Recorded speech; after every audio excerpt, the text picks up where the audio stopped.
Jacket मिलेगा।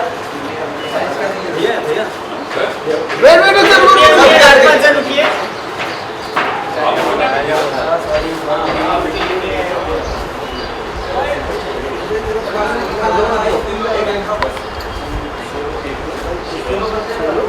आ जाओ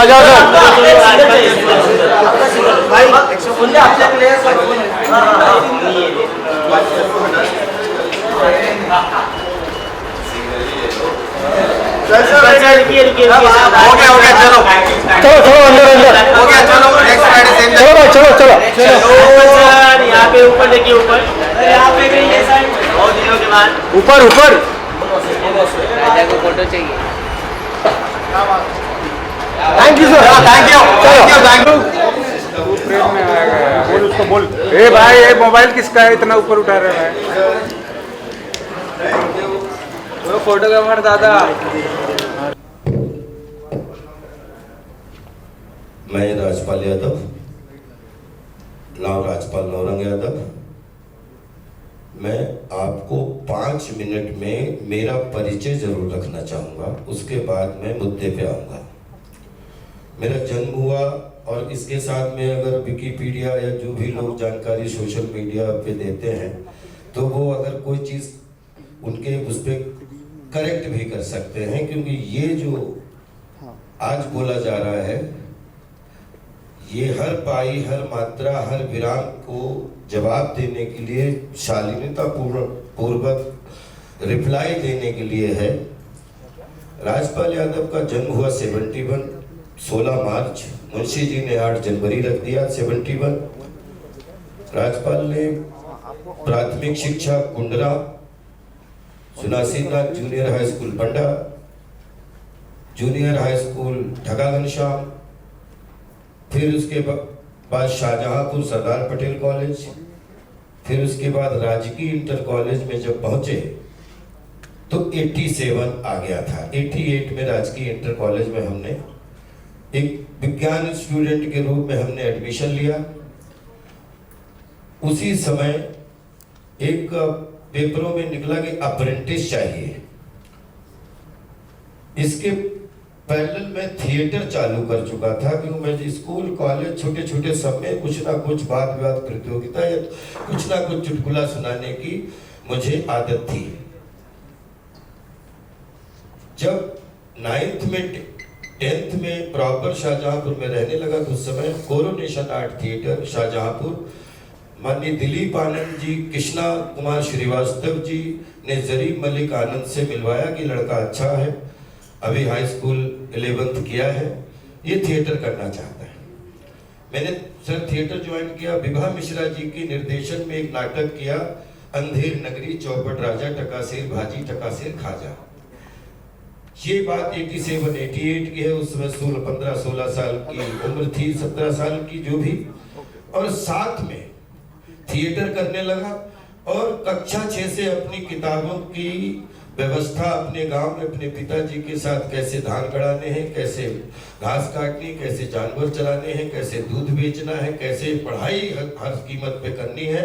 बड़ा परिवार बचपन से ही था, तो ऐसे करते करते फिर बड़े भाई ने ट्यूशन पढ़ाना शुरू कर दिया, सबने खेती बाड़ी करना शुरू कर दिया और पूरे परिवार ने मिलके अपने अपने माता पिता से लेके अपने अपनी यथा स्थिति अनुसार 10 रुपए से लेके और 1000 तक सभी भाइयों ने देने का प्रयास किया, जिसकी वजह से अपन 90 तक पहुंच पाए।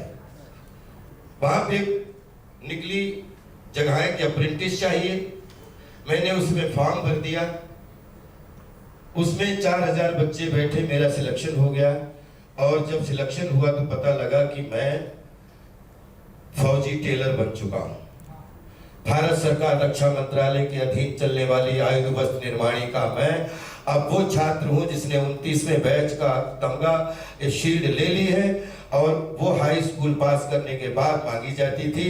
तो वहां पे मुझे ये चीज की, ये आज मेरा पूरा बैच अपने परिवार के साथ में शाहजहांपुर में आयुध वस्त्र निर्माणी रामलीला मैदान में आज पूरा बैच अपने बच्चों के साथ जीवन यापन कर रहा है और पेंशन तक पूरी व्यवस्था है। तो यहाँ तक इसलिए कि जो लोग बोलते हैं कि राजपाल यादव रोटी कपड़ा और मकान, दाल चावल रोटी और शिक्षा स्वास्थ्य संस्कार आचरण व्यवहार, ये सारी चीजें 1990 तक मैं अपने जीवन भर के लिए अपनी व्यवस्था कर चुका था। अब मेरी भूख नहीं भरी थी। मुझे अंगद का रोल करने का मौका मिला। वहां मनोरंजन के स्टेडियम में ऐसा पैर जमा कि मैं वो नौकरी तो भूल गया साहब। मैंने कहा फौजी तो नहीं बन पाया, लेकिन फौजी टेलर का तमगा लेके अब अगर कपड़े भले न सिल पाऊं, लेकिन आसमान में इतने शब्द घूम रहे हैं ब्रह्मांड तक, उनको सिलने का काम अब अभिनेता के रूप में ही करूंगा। तो राजनीति भी उस समय खूब मोहल्ले लेवल पे करते थे, उसका बहुत शौक था, अभिनीति का बहुत शौक था, और इधर आयुध वस्त्र निर्माणी का मैं एक प्रॉपर फौजी टेलर हो गया था। सब शाहजहांपुर में छोड़ दिया कि मेरी भूख, मेरे मन की भूख कैसे मिटेगी। उसको एक ही चीज शांत कर सकती है, वो मेरी आर्ट है। मैं शाहजहांपुर से लखनऊ भारतीय नाट्य अकेडमी पहुंचा। 92, 93, 94 मैंने वहां पे बिताया, और फिर भी मेरा मन नहीं भरा। मुझे लगा कि पूरा विश्व में जो 70 mm है, जो सबका मिशन होता है, बहुत बड़ा पर्दा है। मैं 94 में मैंने जो है NSD में ट्राई किया, और 2 लाख फॉर्म आते हैं जहाँ पे आपको पता है। उसमें मुझे 20 लड़कों में और लड़कियों में जगह मिल गई, और 94 से 97 मुझे NSD करने का सौभाग्य मिला। सौभाग्य मिलने के बाद में मैं एक नाटक था विज्ञान शाकुंतलम, मैं श्रीलंका गया, और श्रीलंका से मैं लौट के आया तो 1997 30 जून को मैं मुंबई आया। बोरीवली उतरा, गोरेगांव ईस्ट बनराई कॉलोनी में हम 10-12 लड़के आए थे, जिसमें लड़की थी, लड़के थे, 2-3 कमरों में रहते थे। वहां से हमारी जिंदगी अब हम मुंबई की जिंदगी 97 to 2005, इसमें 3 साल टेलीविजन, 97, 98, 99 में लग लकीरें, दिल क्या करे, और शूर और जंगल फिल्म मिली। 2000 में जंगल रिलीज हुई, और जंगल में कहो ना प्यार है कि ऋतिक रोशन साहब को बेस्ट एक्टर मिला, और मुझे बेस्ट नेगेटिव एक्टर फॉर जंगल के लिए मिला। और यहाँ पे मुझे समझो बॉलीवुड का, भारतीय सिनेमा का सब कुछ मिल गया, क्योंकि जिसकी शक्ल देख ली, जिसकी अकल देख ली, जिसका अभिनय देख लिया, मेरे लिए भारतीय सिनेमा ने उसी दिन 500 जन्म जीने का अवसर दे दिया। 2005-2003 मेरी शादी हुई। 2005-6 तक लगभग 50 फिल्मों में कभी एक्शन कट, और दूसरी तरफ 99 में एक ऐसी घटना हुई जिसमें परम पूजनीय शास्त्री जी, श्री दत्ता जी, देव प्रभाकर जी शास्त्री, जिनको हम सब प्यार से दत्ता बोलते थे। मैं 99 में आया, मैं लग लकीरें की शूटिंग करके आया। मैंने चैनपुर फोन किया, मानी राणा साहब की बड़ी बहन जो हम सबकी प्यार की दीदी थी, उन्होंने कहा हो आ जाओ। मैं पहुंचा, मुझे दीक्षा का मतलब नहीं पता था, और मेरे कान फूंक दिए गए, और दत्ता जी हमारे अब जीवन के दर्शक बन गए, निर्देशक बन गए, और मैं इधर एक्शन कट में बिजी हुआ। तो जैसे ही एक्शन कट, 3 शिफ्टों में एक्शन कट, और उधर चाहे देश के किसी मुंबई से लेके प्रयागराज से लेके, अब हम लोगों को क्या करना चाहिए। तो मेरी पत्नी ने कहा कि आपके घर में आपका ड्रीम क्या था। बोले कि हमने कहा था कि मेरे माँ बाप बगैर पढ़े लिखे हैं, लेकिन शाहजहांपुर रोहिलखंड की धरती में मैं चाहता हूं कि मेरी नेक्स्ट जनरेशन जो हो वो मुख्य धारा से जुड़ी होनी चाहिए। वो बिल्कुल, उसको अंग्रेजी की जगह अंग्रेजी बोलनी आनी चाहिए, मराठी की जगह मराठी बोलनी आनी चाहिए, गुजराती की जगह गुजराती बोलनी आनी चाहिए, हिंदी की जगह उसको हिंदी बोलनी चाहिए, और राष्ट्रभाषा, मातृभाषा, हर भाषा, क्योंकि 36 स्टेट की भाषाओं में बच्चों को सर्वाइव करना आना चाहिए। सारा जिम्मा धर्मपत्नी ने ले लिया, और मैं इस बीच मेरे इतने यूपी, दिल्ली, क्योंकि 36 स्टेट, इतने लड़कों के मुझे फोन आने लगे, और मैंने ये सोचा कि मैं तो अभिनेता हूं, अभिनेता रहूंगा, लेकिन कोई ऐसा प्लेटफॉर्म खोला जाए जिसमें फिल्म भी करता रहूं। लेकिन हमारी आदत, जब से हम यहाँ पे सरवाइव कर रहे हैं, एक्शन कट बोला जाता है, 200-250 लोगों घर चलते हैं।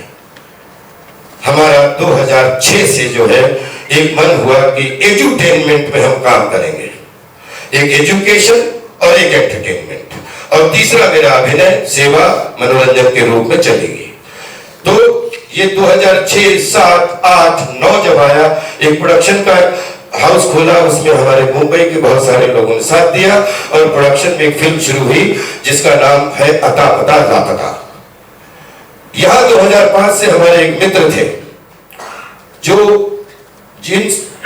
जो साईं बाबा के दर्शन करने आते थे 2005 से, जैसा कि उस वीडियो में बोला गया है, मिस्टर मिथिलेश।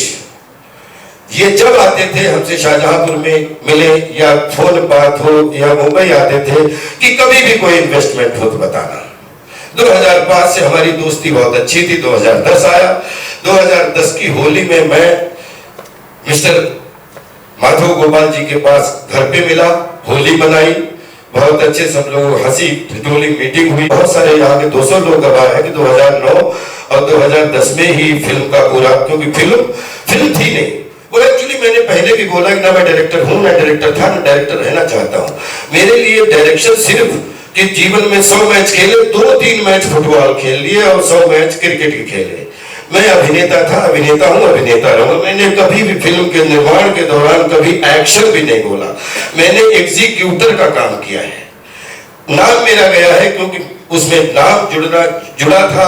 और इतने 76 डेज इसकी शूटिंग चली है, जिसमें सबसे कम हमारे यहाँ के जितने भी देश के पूरे थिएटर के 200 कलाकारों को लेके एक ऐसा कियोस मंडली बनाई गई जिसमें माननीय दारा सिंह जी से लेके आज 15-20 एक्टर जो भारतीय सिनेमा के मुख्य हिस्सा है, सपोर्टिंग के रूप में, कहीं लीड के रूप में, कहीं वो उसके सब हिस्सा थे। सबसे कम लोग ये मुंबई की सरजमीन के सारे हमारे जूनियर आर्टिस्ट जानते हैं कि कभी 500 लोग, कभी 1000 लोग, कभी 1500 लोग। और जो फिल्म सिटी का लास्ट शेड्यूल हुआ उसमें 2500 जूनियर आर्टिस्टों ने हिस्सा लिया था और उसमें भोजन भी किया था और उसका पेमेंट भी लिया था। ये टोटल, क्योंकि जीएसटी का जमाना नहीं था, तो जो पैसा मेरे पास था मैंने लगाया। जो मैंने कुछ फ्लैट लिए थे उनको मैंने अपने दोस्तों को दे दिया, उनसे लगाया।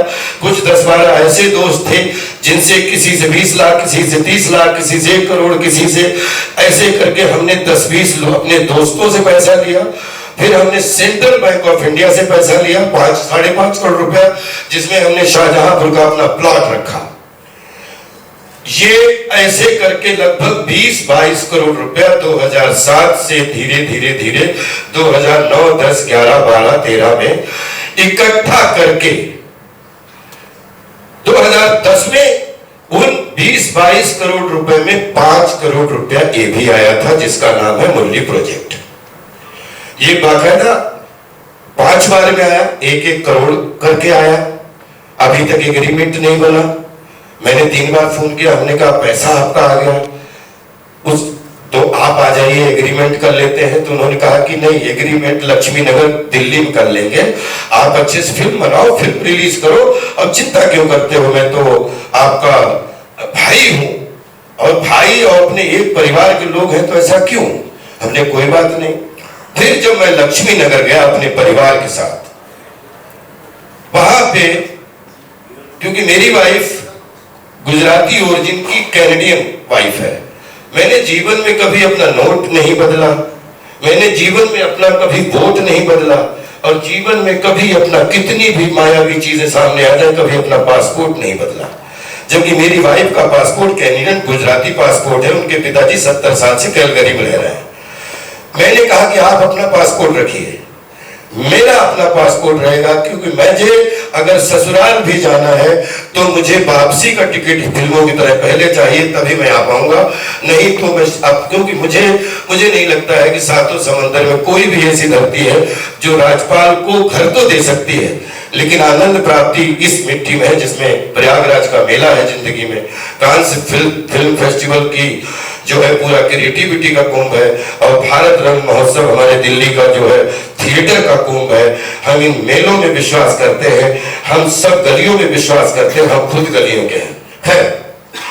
उसके बाद में आज पाई मात्रा विराम की जो भी आप लोग, क्योंकि हमने टाइटल भी दिया है आओ मिलकर पता लगाएं।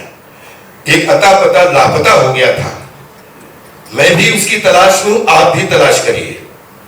और जो भी उन वीडियोस में कि इसमें उसमें पाई मात्रा और विराम का भी फर्क नहीं है। आपने वीडियो देखे होंगे, तो उन वीडियो के लिए मुझे आज आपके सामने आना पड़ा है। तो बोलते हैं कि दसों दिशाएं, तीनों लोक, चारों भुवन, पंच परमेश्वर, पंचम वेद, कला वेद, 6 शास्त्र, 7 चक्र, अष्ट सिद्ध, नव नित्य के दाता, अक्षवर्ती जानकी माता और 9 चंडी माता और 9 ग्रहों, विजय दशमी के इस ब्रह्मांड में जो भी आज जवाब दूंगा तो पाई मात्रा और विराम का जवाब दूंगा। बाकी देश हमारा है, मीडिया हमारी है, पब्लिक हमारी है, कानून हमारा है, हम आपके हैं। ना हम कभी गायब थे, न गायब हैं, न गायब रहेंगे। खैर, पहला एग्रीमेंट जब हुआ 2010 में हुआ, 5 करोड़ का 8 करोड़ जाना है रिलीज के बाद। 6-7 महीने बाद, 8 महीने बाद एक दूसरा एग्रीमेंट आ गया। वहां पे मेरी वाइफ ने बोला, आपने एग्रीमेंट पढ़ा? तो मैंने कहा कि 5 करोड़ रुपया आ चुका है एग्रीमेंट में, यही तो लिखा होगा कि 5 करोड़ का 8 करोड़ जाना है फिल्म के रिलीज के बाद। उसके बाद में जो भी घाटा मुनाफा है वो राजपाल यादव का है। तो मैं उसी ऑफिस में मैंने जस्ट पूछा कि माधव भाई, ये अपने जो अपना क्या बोलते हैं एग्रीमेंट है, इसमें जो अपनी वर्बली बात सन एंड साइंड होटल में आपके हमारे मिथिलेश जी के बीच में हुई है, वही है ना सब कुछ? आपके सीए भी आए थे। तो मैं इस ब्रह्मांड को साक्षी मान के दत्ता की आज तक नहीं, तो ऐसे उठे और इस कुर्सी को लात मारी कि तुम मेरे छोटे भाई हो, ये मेरी बहू जैसी है, इसको कुछ पता नहीं है, ये मेरे कलेजे का टुकड़ा है। अगर 5 करोड़ क्या 50 करोड़ का भी बीच में अगर हमारे आपके बीच में कोई मसला आ जाएगा तो 50 करोड़ को लात मार दूंगा, लेकिन भाई पे आंच नहीं आने दूंगा। ये था 2010 जुलाई का बयान, जिसमें मेरे कान गवाह, मेरी आंखें गवाह, मेरी वाइफ गवाह, सारे लोग गवाह, मेरा छोटा भाई गवाह। उसके बाद मैं चला गया प्रयागराज, कोई फंक्शन था, फंक्शन से लौट के आया, 5-6 महीने में एग्रीमेंट मारता रहा। अब हमारी फिल्म, हाँ दूसरी चीज, 5 करोड़ रुपए जो फिल्म में आए, उसी बरा में 303 ऑफिस है था उस समय, उसमें 70% फिल्म हमारे सारे टेक्नीशियन गवाह है कि उन्होंने पहले दिखाई थी। 70% फिल्म बन चुकी थी, जिसमें 15-16 करोड़ रुपए ऑलरेडी इन्वेस्ट हो चुका था। 5 करोड़ और 5 करोड़ 10 करोड़ की और जरूरत थी। 5 करोड़ के लिए इन्होंने कहा कि भाई आपके बहुत लोगों का पैसा लगा है, क्योंकि जेन्युइनली एक फिल्म बनती है तो 10 लोगों का पैसा लगता है, और मैं फिल्म करता हूं तो फिल्म के लिए पैसा ले रहा हूं, कोई गुनाह तो नहीं कर रहा हूं, प्रोडक्शन के लिए, लोगों के घर चले, उसके लिए मैंने नियत बनाई थी कि मैं सबको काम कहां दिलवा सकता हूं। तो जिनके पास काम नहीं, मेरे परिवार के ही लोग या मेरे दोस्त के लोग, वो लोग सब इसमें काम करें, अपनी रोजी रोटी कमाए। नंबर 2, अब क्या हुआ, 1 साल के अंदर, वो एग्जैक्ट डेट तो हमारे लीगल आपको बताएंगे, दूसरा एग्रीमेंट आ गया। बोले फिल्म 6 महीने लेट हो गई है, 5 का 9.5 करोड़। तो हमने कहा कैसा कर रहे हो, फिल्म बहुत, अब तो बिल्कुल फिल्म डिस्ट्रीब्यूशन पे जाने वाली है, पोस्ट प्रोडक्शन, क्योंकि इतना आपका एक पैसा वापस होगा। इन्होंने 9.5 पे हमारा एग्रीमेंट साइन करा लिया। बोले थोड़ी लेट हो रही तो पैसा निपटाओगे तो 7.5 ले लूंगा 8 का, लेकिन अभी 9.5 पे कर दो। आ गए 2012, माननीय सेंट्रल बैंक ऑफ इंडिया ने एक कागज हमें इशू, फिल्म पे हमारी शाहजहांपुर के प्लॉट पे 5.5 देके हमें 9 करोड़ रुपया सैंक्शन किया। मैंने इनको तुरंत फोन किया, हमने कि खुशखबरी, लोन भी पास हो गया, 22 तारीख को म्यूजिक रिलीज कर रहा हूं और 12 अक्टूबर को फिल्म रिलीज कर रहा हूं। और ये अब इसमें जो भी है वो देश के सामने है। अब फिल्म या तो अच्छी बनती है, बुरी बनती है। फिल्म अच्छी, सब अच्छे लोग होते हैं, जब चल जाती है तो सब बुद्धिमान होते हैं, जब नहीं चलती है तो सारे बुद्धू हो जाते हैं। ये आज का नहीं, 100 साल का फिल्म का क्रिएटिव काम है। सर 2012 जुलाई में एक एग्रीमेंट हमारे पास, हमारे ऑफिस में गोरेगांव बंगलो था उस समय पूरा, आप आ गए, बोले 11 करोड़ 10 लाख पे साइन कर दो। मैंने कहा क्या कर रहे हो, अभी तो 22 सितंबर को तो रिलीज है, 22 सितंबर को माननीय बच्चन साहब से लेके सब लोगों का निमंत्रण रंग शारदा पूरा बुक हो चुका है। आप निश्चिंत रहिए, आप मेरे रोहेलखंड शाहजहांपुर के हैं, शाहजहांपुर शहीदों की नगरी है, राजपाल 50 करोड़ के लिए भी टूट नहीं सकता है, राजपाल उसको फेस कर सकता है। तो 5 करोड़ की जो मेरे ऊपर लगातार कि मैं रोया, कि मैं घिघियाया, कि मैं ये किया, जबकि इनको भी पता है कि मेरे गांव में 2005 से पहले 5 करोड़ के तो ईंटें नीचे बेस में लगी हैं जिसपे हमारा मकान खड़ा कर पाए, क्योंकि पूरे गांव का एक अलग ही वो था जिसमें जो भी मकान बनवाते उसमें थोड़ी मिट्टी डलवा के ही मकान बनवा सकते थे। तीसरा एग्रीमेंट 2000 जब 12 में आया तो 11 करोड़ 10 लाख रुपए उसमें लिखे थे, और विश्वास करिए मेरी वाइफ और सबका मुंह उतर गया, लेकिन हमने कलेजे पे हाथ रख के ये बोले कि थोड़ा होता है मतलब हमारे सीए और हमारे इनको दिखाने के लिए बहुत जरूरी है। अब आप रखो, मैं हूं ना आपके साथ। मैंने 11 करोड़, मैंने कहा जब आपके 8 करोड़ निपटने हैं तो 9.5 करोड़ निपटने हैं, फिल्म कमाएगी तो 11 करोड़ भी कुछ भी नहीं है, लेकिन फिल्म का कुछ भी हो ये गारंटी मेरी है कि 5 का 8 करोड़ आपको मैंने बोला है वो मैं आपको यहां से लेके कहीं बोलोगे अपनी जमीन बेच के देनी पड़े वो दूंगा, लेकिन आप बार बार मत परेशान करो। 40 लाख रुपए उस समय इनको दे दिया गया, 40 लाख रुपए दिया। तब हमने फिल्म की म्यूजिक रिलीज अनाउंस की, इनको बोला कि आप आइए, मिथिलेश जी भी आए, बोले ठीक है तो बहुत बढ़िया हुआ। 22 तारीख आई एक झमाझम, आप लोगों गूगल पे चले जाइए, म्यूजिक रिलीज ऑफ अमिताभ अता पता लापता रिलीज बाय अमिताभ बच्चन साहब। अमिताभ बच्चन साहब स्पीक अबाउट राजपाल। मैं आपका टाइम ज्यादा 5 मिनट का वो पूरा वीडियो है, आप देख लीजिएगा। उसमें एक गलती हो गई हमसे 23 सितंबर को। क्या हुआ, इतना बड़ा मेरी जिंदगी का फंक्शन हो रहा था, मैं 87 से लेके और 2012 तक कुछ ऐसे इंस्टीट्यूट, चाहे वो हमारा आयुध वस्त्र निर्माणी हो, चाहे वो कोरोनेशन आर्ट थिएटर हो, भारतीय नाट्य अकेडमी हो और नेशनल स्कूल ऑफ ड्रामा हो, या मेरे DD1 का पहला एक्शन बोलने वाले दयाल लेलानी जी हो, ऐसे हमने 10 लोगों को उस सेरेमनी में बुला लिया। सेरेमनी झमाझम में बच्चन साहब ने उनको माला पहना दी, सबको सम्मानित कर दिया। ये मेरी जिंदगी का अगर गुनाह है तो लड़ाई यहीं पे है। यही मैं पिछले 10 साल से, क्योंकि अगर ये पाई मात्रा विराम नहीं आता तो शायद मैं आपके सामने बैठा नहीं होता। ये क्या हुआ, 23 सितंबर को मेरे पर्सनल सेक्रेटरी थे मेहुल को एक फोन आता है कि मैं शाहजहांपुर से बोल रहा हूं, माधव गोपाल बोल रहा हूं, कर लिया सब नन्हुओं को। ये शब्द क्योंकि उस समय रिकॉर्डिंग नहीं थी तो यही शब्द होते कि सब नन्हुओं को माला पहनवा के बच्चन साहब से खुशी मिल गई। अरे मैंने कहा मेरा सगा बड़ा भाई जिसने मुझे ट्यूशन पढ़ा के बड़ा किया, वो सेरेमनी में बैठा था, उसको माला नहीं पहनवाई। हम लोग तो पार्टनर हैं, क्योंकि आप हमारे इन्वेस्टर, आपको रिलीज के बाद पहला पैसा तो आपको मिलना है। तो अगर आप यहाँ होते तो आप भी होस्ट कर रहे होते। अगर आप बोलते माला मेरा कुछ नाम हो जाता है शाहजहांपुर की गलियों में, तो मैंने कहा बिल्कुल आप आए क्यों नहीं, क्योंकि आपको तो 8 दिन पहले से मैं लगातार मैंने बताया कि मिथिलेश जी आप आइए, तो आप नहीं। अगर हम लोग पार्टनर थे तो मुझे नहीं लगता अपने घर में किसी मेहमान को बुला के मुंह मीवा मिट्ठू होना। मैंने अपने लिए भी माला नहीं पहनी। और ये उसमें एक रिक्शा वाला है, एक गली गली सेल्समैन सामान बेचने वाला है, एक नौकरी करने वाला है, एक आर्ट डायरेक्टर है, एक दयाल लीलानी जी डायरेक्टर है, जिसमें पहली बार उन 10 लोगों को, सबों लोगों ने मेरे साथ बहुत अच्छा किया है। लेकिन 10 लोगों सबों को तो माला नहीं पहना सकता, 10 लोगों को माला पहना सकता हूं। उनका चुनाव किया है, आप क्यों इसको इतना बुरा मान गए? बोले 1,500 करोड़ का आदमी उस समय, क्योंकि मेरे कान कभी भी झूठ नहीं बोल सकते। दुनिया की किसी भी मशीन में मैं खुद एग्जाम देने के लिए तैयार हूं। 1,500 करोड़ का आदमी हूं।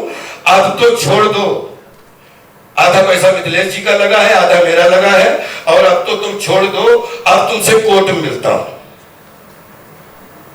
जुलाई 2012 में तीसरा एग्रीमेंट बना, जिसके अगस्त में, जिसके तारीख है, प्लीज आप सब लोग उसमें जाके फरवरी, मार्च, अप्रैल, ये इसके चेक दिए हुए थे, इसके चेक दिए हुए थे। 1 महीना बाद फिल्म रिलीज है, जैसे 22 तारीख को हुआ और पता लगा कि फिल्म स्टे हो गई माननीय हाई कोर्ट में। माननीय हाई कोर्ट में स्टे होने के बाद में मैं वहां पहुंचा, मैंने अपनी जो है प्रार्थना रखी। मेरी फिल्म में मैंने उस समय भी बोला इनका 5 करोड़ रुपया पड़ा है, लेकिन ये बोतल जो बनी है ये 20-22 करोड़ की बनी है। इसमें अगर आप गुस्सा भी हो तो आपको जब तक, क्योंकि पब्लिक में आनी है ये, तो इसको आप मार्केट में पहले क्यों, क्योंकि 5 करोड़ आपका डूब जाएगा, मेरा इसमें 15-16 करोड़ डूब जाएगा। अरे तुम 4 करोड़ की फिल्म नहीं आप बात कर रहे हो, ये मेरे से कहा गया। और पता लगा कि जैसे ही वो माननीय हाई कोर्ट ने हमें फिल्म रिलीज करने का आदेश दिया, 12 अक्टूबर 2012 की रिलीज थी। पीवीआर उसको पूरा पैसा पीवीआर में जमा कर दिया था, 1200 प्रिंट रिलीज होने थे। उससे पहले फिर माननीय हाई कोर्ट तो झेल गया, वहीं पे पता लगता है दूसरा एक फिल्म को नेस्तनाबूद करके मुंबई में एक ऐसी प्रेस कॉन्फ्रेंस की गई, शायद इसमें कुछ लोग ऐसे हैं जिनको हम 20-25 साल से जानते हैं, शायद उस प्रेस कॉन्फ्रेंस में हो जिसमें माननीय अशोक सरोगी साहब के संचालन में वो प्रेस कॉन्फ्रेंस हुई, जो उन्होंने खुद अपने वीडियो में बोला है। और उसमें राज्यपाल ने किया फ्रॉड, राज्यपाल ने लिया लोन, राज्यपाल ने कर दिया एक व्यापारी के साथ ठगा, राज्यपाल ने पैसे निपटाने से पहले फिल्म। और पता लगता है कि दोस्तों ये पानी की बोतल है, इसमें 5 लोगों 10 लोगों का पैसा लगा है, और एक पैसे ने 9 लोगों का पैसा उल्टा चढ़वा दिया, अपना तो डूबा ही। और फिल्म आप 2 नवंबर को 2012 को रिसर्च कर लीजिए, जो 1200 थिएटर में रिलीज होनी थी, 190 थिएटर फिल्म रिलीज नहीं हुई। 24 घंटे के अंदर वो फिल्म को उतारना पड़ा, 24 घंटे के अंदर सब कुछ हो गया, फिल्म उतर गई। राज्यपाल की पूरे देश दुनिया में बदनामी। मैं सोच रहा हूं कि जो आदमी अपनी दाल चावल रोटी की इंतजाम शाहजहांपुर में करके आया था, अपने गांव करके आया था, मुंबई में तो अपनी कला की भूख, राजपाल यादव के लिए कभी भी कला पेशा नहीं है, न थी न होगी। राज्यपाल की कला राज्यपाल की पेशगी है और राज्यपाल का पैशन है। कला एक विज्ञान है और मैं इस विज्ञान का 100% 2026 में भी 1997 में I was a noon struggler. In 2026 I am well known beginner. एक चीज सर, बस 5 मिनट और ये लेना चाहूंगा। ये 2013 के यहां तक ये किस्सा हुआ, तो मैंने 5 करोड़ जो रुपया लगाए, इनके 5 करोड़ वो सब में दिखाए और बाकायदा वो खर्चा है। थोड़ा टाइम दीजिए, बहुत अच्छा मौका मिल गया है कि मेरे ऊपर ये भी इल्जाम लगा कि वो फिल्म तो बहुत छोटी है, 2-2, 2.5 मिनट के मैं वर्टिकल के रूप में लगभग 10-20 वो कटवा रहा हूं। उसमें आपसे ये सहानुभूति नहीं चाहिए कि फिल्म कैसी है, फिल्म तो गंदी अच्छी हो सकती है, लेकिन इस बात को जरूर जज करना कि इसमें जो मैं 20-22 करोड़ रुपया बोल रहा हूं लगा है कि नहीं लगा है। 2013 जैसे ही आया, 2013 के बाद में 2014 में हमारी जो 3 दिन फिल्म ना चले तो लोग पूछते नहीं है। 2012-13 में ये काम शुरू हुआ और 14 में मुझे राइट्स मिले 1.25 साल के बाद कि आप अपनी फिल्म चाहो बेच सकते हो, कुछ भी कर सकते हो, वो कर सकते हो।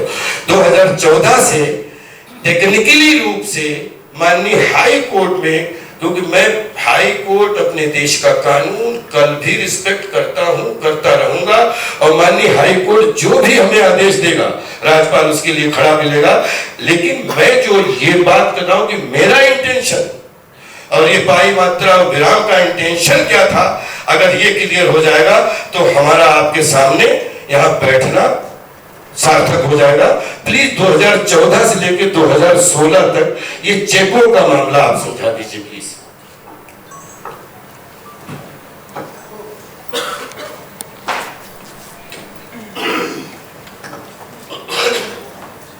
दोस्तों बेसिकली हम यहाँ क्यों बैठे,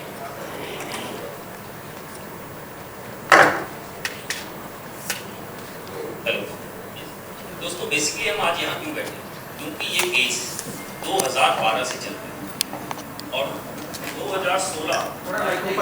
2016, 2026, ये 2026, 12, 16, 26, ये 3 डेटें कम से कम आप लोग की, अभी भी ये केस सब जुडिस है, तो हम फैक्ट्स के ऊपर जो कोर्ट में है उसके ऊपर ज़्यादा बात नहीं करेंगे, लेकिन हम कम से कम हमारे यहाँ बैठने का कारण आपको जरूर बताएंगे। और हमारे यहाँ बैठने का कारण जो इसके अंदर शिकायत करता है माधव गोपाल वर्मा जी, उनकी माधव गोपाल जी, इन्होंने जो सोशल मीडिया के ऊपर एक इंटरव्यू हाफ एन आवर, आधे घंटे का जो एक इंटरव्यू उन्होंने पोस्ट किया है जो कि बहुत वायरल हो रहा है, अब वही कारण है जिसकी वजह से हम आज यहाँ बैठे हैं, जिसके अंदर उन्होंने जो भाई साहब ने शब्द बोले राजपाल जी ने कि कई बार यह भगवान की कसम और ऑनरेबल हाई कोर्ट्स के जजेस के नाम ले लेकर के और कोर्ट का नाम ले लेकर के ये कहा है कि इन जो भी वो कह रहे हैं उसमें किसी भी मात्रा, पाई और विराम का भी अंतर नहीं है। हम उसका खंडन करने के लिए बैठे हैं। हम आपके सामने वो फैक्ट्स रखेंगे, वो सच रखेंगे, आपको बताएंगे कि किस प्रकार से मात्रा, विराम ही नहीं, अक्षर से अक्षर उन्होंने झूठ बोले और इनको बदनाम करने की कोशिश की है। आज 14 सालों के बाद हमें आप लोगों के सामने कम से कम आके ये बात और फैक्ट्स, जो कि हमारे पीछे टाइटल भी है कि आओ पता लगाए सच्चाई क्या है। कोई कुछ कह रहा है, कोई कुछ कह रहा है, कोई कह रहा है 10 करोड़ लिए, किसी ने कहा 20 करोड़ लिए, किसी ने कहा राजपाल जी ने फ्रॉड किया। तो कम से कम मैं चाहता हूं कि एक बार वो उनका जो वीडियोस उन्होंने पोस्ट की है उसकी जो मुख्य बातें हैं वो मैं आपको बताऊं और जो फैक्ट्स है वो मैं लेके आया हूं। हम सिर्फ अपने मुंह से जबानों से बात नहीं करेंगे, हम जो भी आपसे बात करेंगे हमारे पास डॉक्यूमेंट्स है, इसके बाद हम आपको वो डॉक्यूमेंट्स भी देंगे, हम आपको साक्ष्य देंगे, हम आपको एविडेंस देंगे कि सच क्या है और झूठ क्या है। उन्होंने क्या कहा, उन्होंने जो पहली बात कही कि 5 करोड़ रुपए उन्होंने इस फिल्म में लोन दिया। ठीक है, लोन दिया, वो एग्रीमेंट जो पहला एग्रीमेंट कराया उसके बारे में राजपाल जी ने आपको बताया होगा। पहला एग्रीमेंट में 5 करोड़ के वो 8 करोड़ रुपए ले रहे थे। 3 करोड़ रुपए 11 महीने का ब्याज था। आप मुझे बता दें हमारे हिंदुस्तान के किस कानून के अंदर 60% का ब्याज लगता है? क्या किसी लोन एग्रीमेंट में 60% का ब्याज है? वो रो रो के कह रहे हैं कि उनके भी लोन चल रहे हैं। अगर अग्रवाल साहब एक हमें अपना एग्रीमेंट दिखा दें जिसमें वो 60% का ब्याज भर रहे किसी बैंक को या किसी पर्सनल आदमी को, तो हम मानेंगे उनकी बात में मात्रा और विराम का भी सच्चाई है। 60% का ब्याज, ये इन्वेस्टमेंट, ये लोन, ये पैसे जो लगे इस पिक्चर में, मैं अभी आपके सामने रखूंगा ये फैक्ट्स, जिससे ये साबित होगा कि ये सिर्फ पैसा लेना या पैसे का लेन देन की बात नहीं थी, ये उससे कुछ आगे थी। ये वो एक षड्यंत्र था जो राजपाल जी के साथ हुआ। काइंडली देखें, जो दूसरी बात उन्होंने कही कि जैसे ही उन्होंने ये एग्रीमेंट्स वगैरह साइन किए, मैं आपको फैक्ट्स के बाद आऊंगा, ये मैं अभी जो उन्होंने अपनी वो एक इंटरव्यू दी है उस इंटरव्यू के जो फैक्ट्स उन्होंने रखे हैं, पहली बात तो उन्होंने ये कही है उसके अंदर कि जो 21/4/2013 को एग्रीमेंट हुआ उसमें जो चेक बाउंस हुए ये उसका मामला है और ये वही मामला अभी माननीय हाईकोर्ट में लंबित है। ये बात सरासर गलत है। 21/4/2013 को जो एग्रीमेंट हुए वो सिर्फ 5 चेक दिए गए थे 10 करोड़ रुपए के लिए। उन 5 चेकों का आज तक कोई भी चेक बाउंस का केस किसी भी कोर्ट में न दाखिल किया गया न लंबित है। जो चेक फाइनल कंसेंट एग्रीमेंट के बाद दिए गए 21/4/2013 को, उसका कोई भी केस, मैं दोबारा बता रहा हूं, कोई भी केस किसी भी अदालत में अभी लंबित नहीं। ये जो केस है जो अभी माननीय कोर्ट में चल रहा है वो 2012 के 3rd सप्लीमेंट्री एग्रीमेंट के चेक्स हैं और वो किस तरीके से उन्होंने ये षड्यंत्र रचा, कहां से उन्होंने ये सारी चीज शुरुआत की, वो मैं भी आपको ब्रीफ करूंगा। उसके बाद उन्होंने जो और मुख्य बातें इसमें कही हैं कि उन्होंने कभी भी राजपाल जी को जेल भेजने के लिए कोर्ट से अनुग्रह नहीं करा या कोर्ट से उन्होंने रिक्वेस्ट नहीं करी कि इनको जेल भेजें। ये बात भी सरासर झूठ है। हम आपको डॉक्यूमेंट्स देंगे, हम आपको ऑनरेबल कोर्ट्स के ऑर्डर देंगे जिसमें साफ साफ उनके वकील ने, उनके काउंसिल ने जब ये पैसे की देनदारी के लिए किसी सिक्योरिटी को लेके गए थे जिसने अपनी संपत्ति वहां कोर्ट के सामने ओरिजिनल डॉक्यूमेंट्स, टाइटल डॉक्यूमेंट जो प्रॉपर्टी के वो रखे और रख के कहा कि साहब हम इनका पैसा जो भी है 1-2 महीने में पूरा क्लियर कर देंगे, जो भी इनका डेप्थ है, लेकिन और आप इनको कम से कम फ्री करें।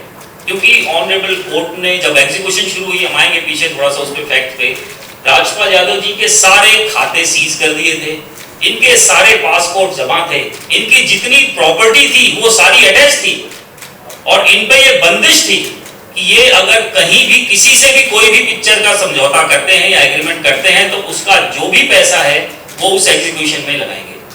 तो उससे निकलने के लिए 2018 में ये लेके गए थे, वो तो आएंगे उसमें फैक्ट्स एक बार उनके सामने रखते। 2018 में ये लेके गए थे, लेकिन ये उन्होंने मानने से इनकार कर दिया और जेल भेज, इनको जेल भिजवाना की उन्होंने रिक्वेस्ट करी और वो एग्जीक्यूशन नहीं कर। और तो बेसिकली ये जो उन्होंने अपना ये अभी एक इंटरव्यू दिया उसमें जो 2 बातें उन्होंने रखी, एक कि उनकी कभी कोई मंशा नहीं थी राजपाल यादव जी को जेल भेजने की, ये सरासर झूठी है, उसके सबूत हम आपको देंगे। उनकी स्टेटमेंट रिकॉर्ड्स हैं, उनके वकीलों की स्टेटमेंट रिकॉर्ड्स हैं, उन्होंने सिक्योरिटी लेने से मना कर दिया, उन्होंने कहा इनको जेल भेजो और एग्जीक्यूशन का और कोई मोड उन्होंने नहीं सुझाया उसको सेटिस्फैक्शन के लिए, इसलिए वो केस वहां खत्म हो गया 2018 में। उसके बाद इन्होंने 3 महीने की जेल की सजा काटी, किसकी वजह से? ये तो लेके गए थे सिक्योरिटी, आज भी लोगों ने अगर सहयोग न दिया होता तो शायद आप जेल में रहते। अब जो दूसरी बात उन्होंने कही है कि जो ये केस चल रहा है, ये 21/4/2013 के जो चेक्स माननीय हाई कोर्ट के अंदर दिए गए, ये उससे रिलेटेड मसला है, ये भी सरासर झूठ है। अब इसके जो फैक्ट्स है वो मैं आप लोगों के सामने एक बार रख रहा हूं, इसके डॉक्यूमेंट्स मैं आप लोगों के सामने रखूंगा। देखिए इसमें 20 मई 2010 को एक 5 करोड़ रुपए का कॉन्ट्रैक्ट एग्रीमेंट किया जाता है 10 रुपए के स्टैम्प पेपर पे, और उसके अंदर काफी सारी बातें लिखी जाती हैं, लेकिन जो उसका एसेंस था, जो मेन बात थी उसकी ये कि ये जो 5 करोड़ रुपए उसके अंदर लगाए गए हैं मूक पिक्चर के अंदर, जो इनकी पहली production film Shri Naurang Godavari entertainment private limited को दिया गया था, राजपाल यादव जी को नहीं दिया गया था। ये पैसा Shri Naurang Godavari entertainment private limited के खाते में आई थी और मुरली प्रोजेक्ट्स प्राइवेट लिमिटेड के खाते से आई थी। इस पैसे को 5 करोड़ रुपए जो इन्होंने लगाया था, इसका एसेंस ये था कि ये पैसे प्रोडक्शन और रिलीज के लिए दिए जा रहे हैं।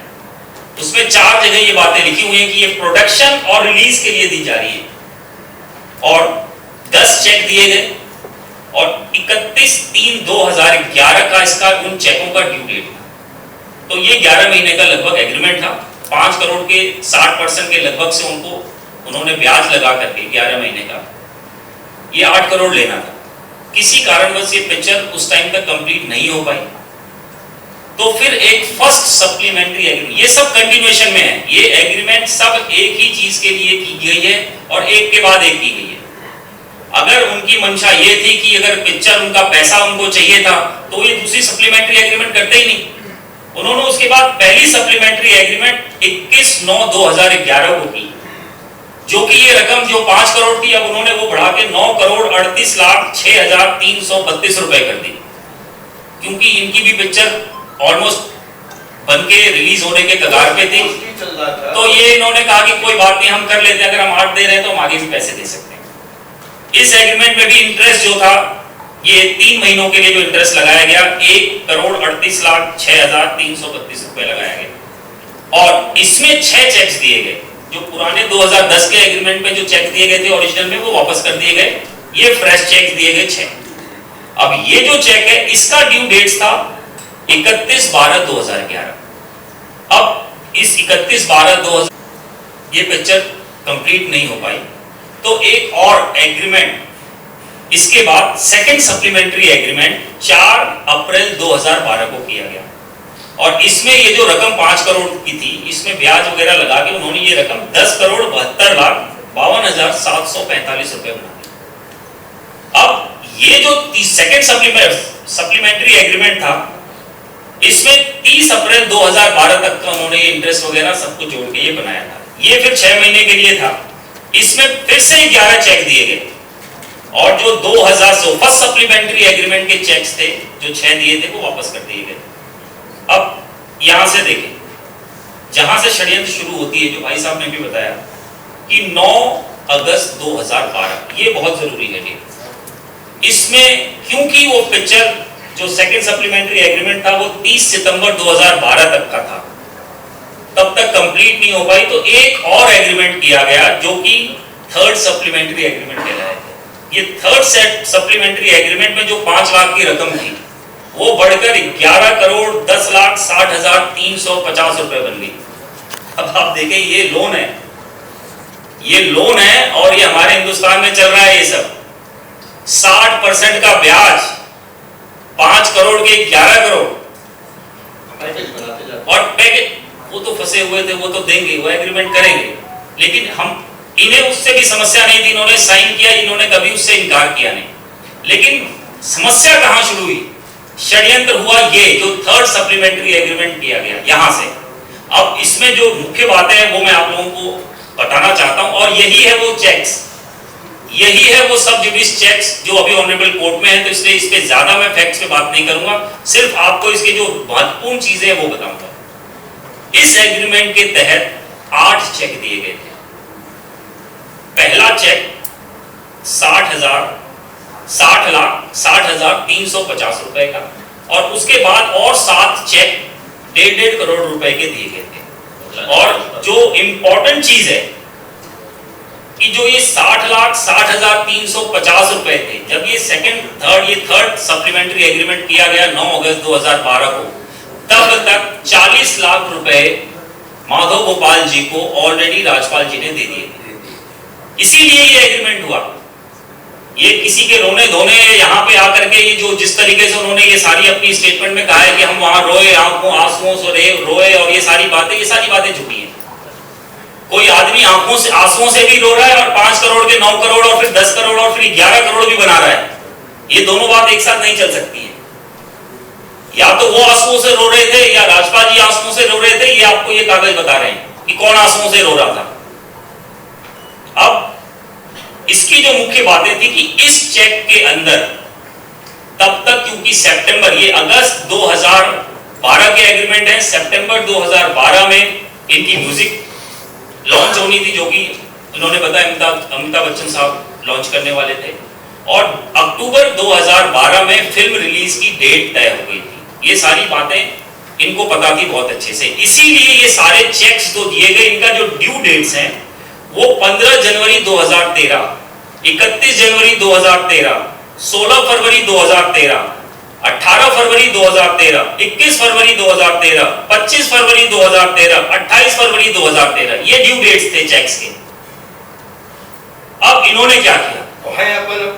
अब ये षड्यंत्र देखे कहां से शुरू होता है। जैसे इन्होंने ये एग्रीमेंट किया अगस्त में, सितंबर में माधव गोपाल अग्रवाल जी माननीय हाईकोर्ट पहुंच जाते हैं, ये कहते हुए कि साहब हमने तो ये एग्रीमेंट किया है, हमारे पैसे दिलवा दिए जाएं।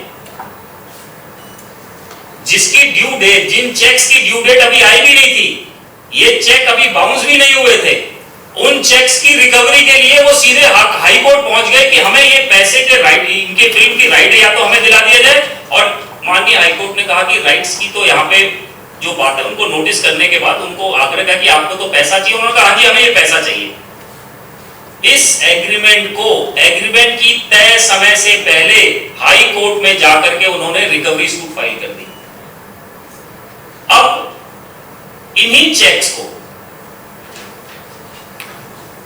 जो ये रिकवरी सूट उन्होंने 2012 में फाइल की, फाइल करते ही इनको नोटिस हो गया अक्टूबर में, क्योंकि पिक्चर 12 अक्टूबर को रिलीज होनी थी।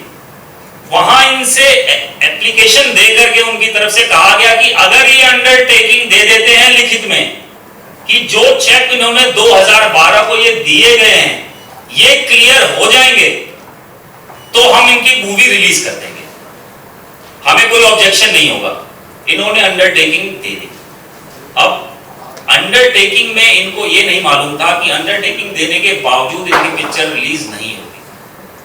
अब जैसे इन्होंने अंडरटेकिंग दी, उसमें ये बात आ गई कि आप अब जब तक ये 7 करोड़ रुपए तक चेक क्लियर नहीं होंगे, ये मूवी फिलहाल इसके राइट्स सैटेलाइट राइट्स और जो भी इसके टेक्निकल चीजें हैं, जो राइट्स वगैरह होते हैं, वो इनके पास नहीं थे, उस पर तब भी रोक थी। वो राइट्स इनको 2014 में जाके मिले, 1.5 सालों के बाद। ये अपनी पिक्चर जो जिसमें इनके अपने खुद के भी पैसे और बाकियों के भी पैसे लगे हुए थे, माधव गोपाल वर्मा जी अग्रवाल जी के सिर्फ 5 करोड़ रुपए थे। 5 करोड़ रुपए के लिए उन्होंने 22 करोड़ की पिक्चर को जेपटाइज कर दिया। अब आगे देखें, अब इसमें क्या हुआ। जैसे ही ये कोर्ट में आया ये मामला, इन्होंने अंडरटेकिंग क्योंकि फेल हो गई, पिक्चर ऑब्वियस रेवेन्यू कलेक्ट होके आनी थी, पिक्चर रिलीज हो नहीं पाई, तो वो अंडरटेकिंग में जो कमिटमेंट्स थी, ये चेक जो जनवरी के थे, ये क्लियर नहीं हो पाए। इसमें जैसे हुआ, मैंने इनसे जनवरी में गया, मैंने कहा आपने तो बहुत गड़बड़ कर दिया, आपने सारी film of India video satellite channel, आपने 5 करोड़ के चक्कर में बदनामी भी कर दी, फिल्म भी रिलीज नहीं हुई। एक काम आप और करो, आप हमें 6 महीने, क्योंकि आपको नॉलेज नहीं है, आप हमें 6 महीने दीजिए। आपके जितने भी ये चेक हैं, इनको मैं अगले 6 महीने में आपके कर दूंगा सम्मानित। जो फरवरी मार्च के हैं उसमें आप हमें 6 महीने टाइम, मतलब सितंबर अक्टूबर नवंबर दीजिए, और 10 करोड़ 40 लाख रुपए पे हमारा तीनों लोगों का, इन लोगों का 10 करोड़ 40 लाख पे एक वो हुआ कि 10 करोड़ 40 लाख पे निपटा दो। 40 लाख दिए थे, 10 करोड़ पे आके जो 2014 में हम लोगों को जी। तो जैसे भाई साहब ने बताया, राजपाल जी ने, इसके आगे जब हाई कोर्ट में ये मामला आया तो फिर से जो ये चेक्स दिए गए थे, ये तो चेक फरवरी 2013 तक के थे, ये तो हम 2018 अगस्त अक्टूबर 2012 में बैठे थे। इन्होंने फिर एक कंसेंट एग्रीमेंट किया, इन्हीं की कंटिन्यूएशन। ये सबसे महत्वपूर्ण, ये महत्वपूर्ण है, जिसकी बात उन्होंने उस वीडियो के अंदर भी कही है। ये जो फाइनल कंसेंट एग्रीमेंट हुआ, ये हुआ था 21/4/2013 को। इस 21/4/2013 को ये ऑलमोस्ट 40 लाख रुपए पहले दे चुके थे, तो ये तय हुआ कि 10 करोड़ 40 लाख रुपए दिए जाएंगे, और उसके एवज में क्योंकि 40 लाख पहले ही उनको जा चुका था, तो और जो बाकी 10 करोड़ थे उसके लिए 5 चेक माननीय हाई कोर्ट में इन्होंने दिए, ये कंसेंट एग्रीमेंट के ऊपर। अब ये जो कंसेंट एग्रीमेंट है जिसका हम खंडन अभी करने बैठे हैं, उनका ये कहना है कि इन्हीं चेक्स के बाउंस का केस अभी इनके ऊपर चल रहा है, जो कि सरासर गलत है। ये चेक्स जो फाइनल कंसेंट एग्रीमेंट के साथ दिए गए थे, इन चेक पे आज तक कोई भी 138 NI एक्ट के अंदर मुकदमा दाखिल नहीं किया गया। जो 2012, अब उससे भी जरूरी चीज क्या है, जो ये कंसेंट एग्रीमेंट है, इसके अंदर इन्होंने लिखा कि जो 2012 के हमने 8 चेक लिए हुए हैं, उसको हमने ऑलरेडी कोर्ट में डाल दिया है, क्योंकि वो सारे बाउंस हो गए थे, और उसका मुकदमा NI एक्ट में आपका पंजीकृत हो गया है गड़गड़ुमा कोर्ट के, गड़गड़ुमा कोर्ट में, जो कि सरासर गलत है। उसमें से 2 केस, जो 7 चेक थे, 8 चेक थे, तो 8 के अलग अलग केस उन्होंने करे। तो जो 2 केस थे, ये जो 21/4/2013 का कंसेंट एग्रीमेंट है, इसके बाद 2 केस फाइल किया गया 27/4/2013। अब आप देखें किस तरीके से ये षड्यंत्र किया गया इनके साथ। कंसेंट में उन्होंने माना कि पुराने चेक्स में हमने केस डाल दिए, जबकि वैसा नहीं था। वो सारी कॉपी हम लेके आए, वो अगर आप लोग को जरूरत होगी तो हम वो भी दिखाएंगे आपको। अब इसके बाद क्या हुआ, इसके बाद केस चलता रहा। इसी कंसेंट एग्रीमेंट के आधार पे कंसेंट डिग्री पास हुई 2016 में। 14, 15, 16 में डिग्री पास होती है, और उस डिग्री के अंदर ये सारी बातें फिर से बहस के लिए आती हैं कि भाई आपने 2012 का भी केस किया हुआ है चेक्स के ऊपर, और 2013 कंसेंट डिग्री जो है उन्हीं मुद्दों को लेकर उस पे ये आपकी एक कंसेंट डिग्री हो रही है। तो इसमें क्या दोनों चलेंगे? माधव गोपाल अग्रवाल जी के वकीलों ने वहां पे ये माना, और उस ऑर्डर शीट के अंदर लिखा हुआ है, उन्होंने कहा कि ये पैसा जो 2013 का एग्रीमेंट है, इसके हिसाब से अगर उनको मिल जाएगा तो वो पुराने केसेस को नहीं चलाएंगे, और वो पुराने के चेक्स जो हैं और जो एग्रीमेंट्स हैं वो रिवाइव नहीं होंगे। उसके आधार पर माननीय हाई कोर्ट ने 2016 में कंसेंट डिक्री पास कर दी। मतलब पंचायत कर दी पूरी तरीके से 2016 में। 2016 में अब आपकी ये 10 करोड़ 40 लाख रुपए की लायबिलिटी है। 40 आप दे चुके हैं, अब आपको ये 10 करोड़ रुपए देने हैं। और उसके अंदर यह भी साफ साफ लिखा कि इसकी जो रिकवरी होगी वो एग्जीक्यूशन पिटीशन में होगी। तब तक 1 करोड़ 54 लाख के आसपास पैसे चले गए थे। अब इसके बाद क्या होता है? इसके बाद 2016 में इन्हीं कंसेंट डिग्री के आधार पर, इसी कंसेंट डिग्री के आधार पर जो एग्जीक्यूशन उन्होंने फाइल की थी वो लगभग 2 साल चला। उसी की मैंने शुरू में आप लोगों को बात बताई कि 2018 में इनके सारे खाते 16 से ही इनके खाते सीज, पासपोर्ट जमा, इनके ऊपर कंडीशन, इनकी सारी प्रॉपर्टी अटैच। यहीं पे मैं 18 तक मैं अपने शब्दों में 1 सेकंड में बता दूंगा कि क्या हुआ। जब 2016 में मुझे डिग्री पास हो गई तो मुझे ये बताया गया कि अब आपको टोटल 10-40 जमा करना है। तो मैंने कहा ठीक है। तो पीछे का जो पैसा 1.5 करोड़ रुपया वो जो भी होगा वो जमा होके क्या हुआ कि 2017 आया, जैसे जुड़वा 2 शुरू हुई, लंदन गया। सबसे पहले जो भी 15 लाख रुपया आया, सबसे पहले हमारे मैनेजर साहब हैं, उन्होंने तुरंत कोर्ट में भिजवाया। फिर क्या हुआ कि उस समय 2018 को, उससे पहले हमारे एक अनंत दत्ताराम लाड जी हैं, यही के हमारे मित्र हो गए थे।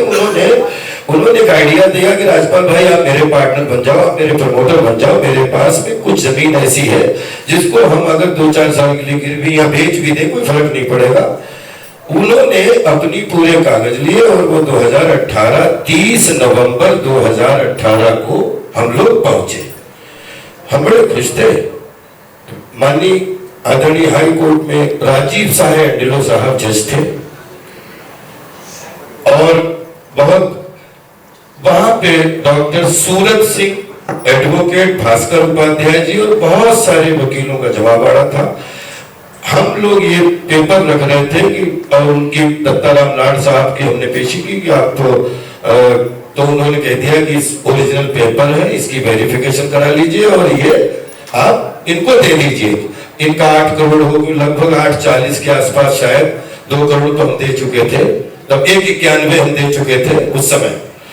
ये बोले put him behind the bar. मैं बिल्कुल मेंटली प्रिपेयर नहीं, एकदम अचानक put him behind the bar.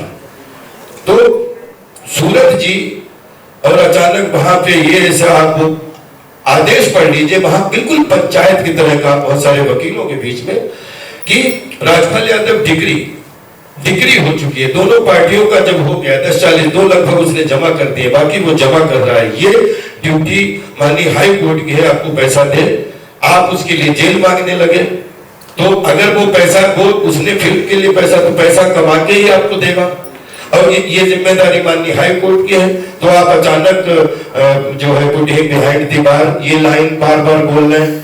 तो बोले कि ये आपका समझ में नहीं आ रहा है कि आपको पैसा चाहिए कि जेल चाहिए?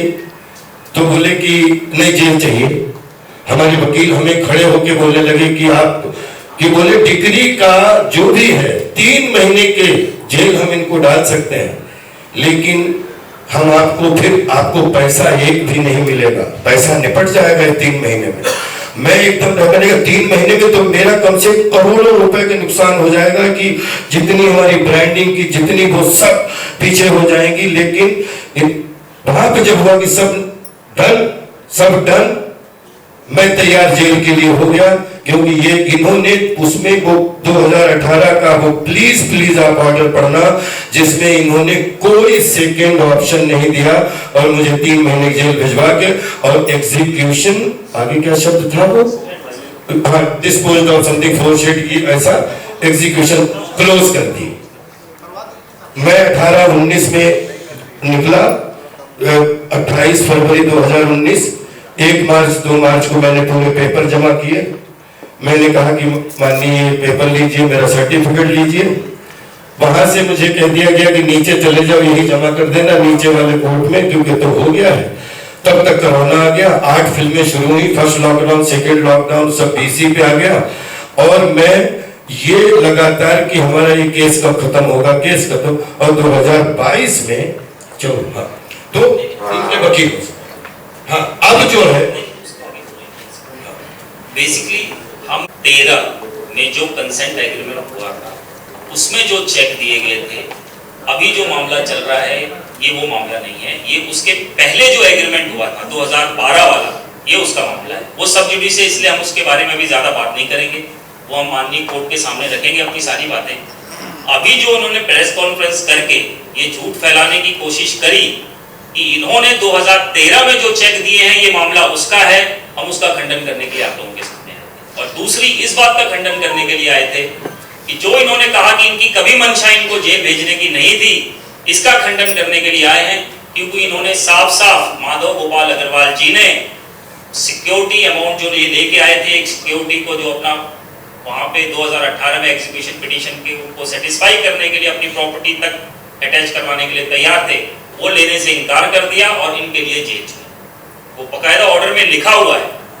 तो इस तरीके से जो लोग सोशल मीडिया पे हो या प्रिंट मीडिया पे हो या इलेक्ट्रॉनिक मीडिया पे, अगर आपको फैक्ट्स नहीं पता है, क्योंकि ये सब जुडिस है, हम इससे ज्यादा इसमें कुछ नहीं कह सकते, क्या सही है क्या गलत है वो हम माननीय कोर्ट के सामने रखेंगे अपनी बातें, लेकिन हम झूठ कतई भी फैलाने के लिए किसी को हेल्प या किसी को इस तरीके से हम आगे बढ़ने नहीं देंगे कि वो झूठ फैलाए, क्योंकि वो बदनामी कर रहा है, वो कोर्ट का नाम लेकर के बदनामी कर रहा है, वो अपने आप को साफ दिखाने की कोशिश कर रहा है कि उसकी मंशा कभी थी ही नहीं इनको जेल भेजने की, जबकि अगर वो सिक्योरिटी अमाउंट ले लेता तो वो केस आज यहाँ तक बनता ही नहीं, सब खत्म था। उसकी मंशा पैसे की थी नहीं। तो इसके आगे जो भी फैक्ट्स या चीजें हम कोर्ट के सामने रखेंगे, क्योंकि वो सब जुडिस है, यहाँ तक बताना जरूरी था आप लोगों को कि उसकी मंशा पैसे लेने की नहीं थी, नियत ही गलत थी, अदरवाइज वो 2018 में ही ये मामला खत्म हो गया होता। और दूसरी 21/4/2013 के चेक बाउंस का मुकदमा आज तक नहीं दाखिल हुआ और न ये वो केस जो अभी फिलहाल माननीय न्यायालय में। हाँ जब मैं अंत में अब आप लोग प्रश्न उत्तर से पहले 2 मिनट आपके और लेना चाहूंगा, लगभग जो भी रखना अपनी बुद्धि से रखवाए वो रखा। राजपाल यादव को 2 मिनट आप जब राजपाल यादव ने 2006 में अपना गांव गोद लिया, तो 20 साल के लिए भाई छोड़ा, उसके बच्चे मेरी वाइफ पढ़ाए, लेकिन मैंने कहा मेरा सपना इस गांव में मैं कीचड़ में घूमा हूं, इसमें मुझे जूते पहन के घूमना है। पिछले 20 साल से मेरा भाई लगातार निरंतर नालियां पराठे लेके मेरा पूरा गांव, जिसमें 250 छप्पर पढ़ते थे, आज 250 मकान बन चुके हैं, आप लोग जाके फोटो खींच सकते हैं, जिसमें पूरी जो भी सुविधाएं मिलती गवर्नमेंट से, इससे उससे, बगैर किसी लालच के। लगातार मेरा प्रोडक्शन खोलने का कोई इरादा नहीं था, प्रोडक्शन खोलने की नीयत ये थी कि हमारे पीछे भी 100, 200, 500 अभिनेताओं की एक लंबी लिस्ट है। मैं चाहता हूं सबके चूल्हे अच्छे जले, सबके चूल्हे अच्छे चले, क्योंकि हम कलाबाज लोग हैं, कला के लिए जीते हैं। फिर उसके बाद जब ये फिल्म का आया तो ये इसमें पता लगा 2008 की 9 की बात आपको याद होगा कि मंदी आई थी, 10-12 फिल्में फ्लोर पे थी, 3-4 करोड़ रुपया उस समय जो है 40 करोड़ के बराबर मेरा मार्केट में था। 6 महीने की मल्टीप्लेक्स की जरूरत 2008 में नवंबर के बाद हड़ताल आई थी। हमारी इस बॉलीवुड के हमारे कितने प्रोड्यूसर इस बात गवाह हैं कि बॉलीवुड जब मुसीबत, तो राजपाल यादव ने किसी से 1 रुपया नहीं मांगा, सारे पैसे हमने कहा कि 5 फिल्मों पैसे कमा के हमने अपना मुंबई में घर चलाया है। आपके एक फिल्म में अगर आपका पैसा रुक गया है बिकॉज ऑफ हड़ताल है, वो हुआ 2012 में, ये हुआ 2014 में भोपाल प्रेयर फॉर रेन आई, तो वो उस समय कुछ हुआ, फिर जुड़वा 2 आई तो फिर 3 महीने का ही हुआ, फिर 8 फिल्में शुरू हुई कोरोना में, first lockdown, second lockdown, police से लेके भूल भुलैया सब 2022 में आई, मतलब फिर वो। इस बीच में 3 चंक में राजपाल यादव ने लगभग 50 हमारे ऐसे मित्र हैं जिनसे लेन देन किया है पिछले 20 सालों में। तो 20 सालों में उनको लेन देन भी गड़बड़ हुआ, सब इन कॉम्प्लिकेशन के ऊपर। दूसरी बात अब मेरी हैसियत में जरूर बताना चाहूंगा कि राज्यपाल की जेब में अगर 1 रुपया ना हो तो बिलीव करिए पिछले 10 साल तो फिल्में 2000 से 2010 तक तो आज अगर 1 रुपया तो 36 स्टेट में हमारे लिए 36 गेस्ट हाउस हमें प्यार के लिए है, हमारे को पद नहीं है। अगर हम किसी भी 700 जिले हैं, किसी भी जिले में चले जाएं तो कहीं 15 गाड़ियां, कहीं 10 गाड़ियां, कहीं 5 गाड़ियां, जिसमें मुझे कभी डीजल नहीं डालना पड़ा, क्योंकि वो मेरे नाम पे नहीं है लेकिन मेरे नाम पे ही आती हैं। तो कम से कम इस भारत में 7000 गाड़ियों का मालिक है राज्यपाल यादव, और कम से कम 36 स्टेट में जितने जिले हैं उनमें हर जिले एक डीएम साहब होते हैं और एक एसपी साहब होते हैं, और कहीं भी जाऊं कोई पद में नहीं, लेकिन इतना अच्छा उनके बच्चों का मनोरंजन करता हूं तो वो रुकवाने की व्यवस्था कहीं भी करवा सकते हैं। दूसरी चीज, आज पिछले 10 साल में जो हमने सीखा, कोरोना के बाद में लगभग 1000 सब्जेक्ट पे हमने रिसर्च की, हमारी पूरी टीम गवाह है। कम से कम हमने 2 दर्जन सब्जेक्ट निकाले कि अगले 10 साल में हमारा भारतीय सिनेमा हमें उत्तर, दक्षिण, पूर्व, पश्चिम, मध्य में कितने रोल देता है, ये मेरा सौभाग्य होगा। लेकिन मैं भारतीय सिनेमा का पुत्र हूँ, टीम 11 का अभिनेता हूँ। मैं क्या करना चाहता हूँ, मैं NSDBNA और थिएटर का पास आउट हूँ, तो सिल्वर जुबली तो हाफ सेंचुरी तो किसी भी तरीके से पूरी हो गई। अब गोल्डन जुबली में वो काम करूंगा जो मुझे तन में भी खुशी दे, मन में भी खुशी दे, और लोगों को भी नयापन लगे, क्योंकि every day is new day, upgraded version होना चाहिए।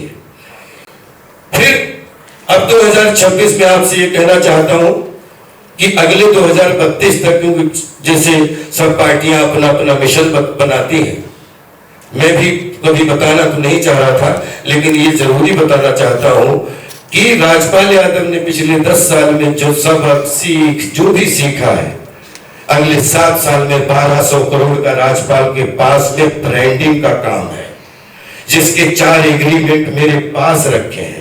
वो पैसे 2012 से 35 के बीच में सारे 26 के अंत तक आपको रिजल्ट मिल जाएंगे।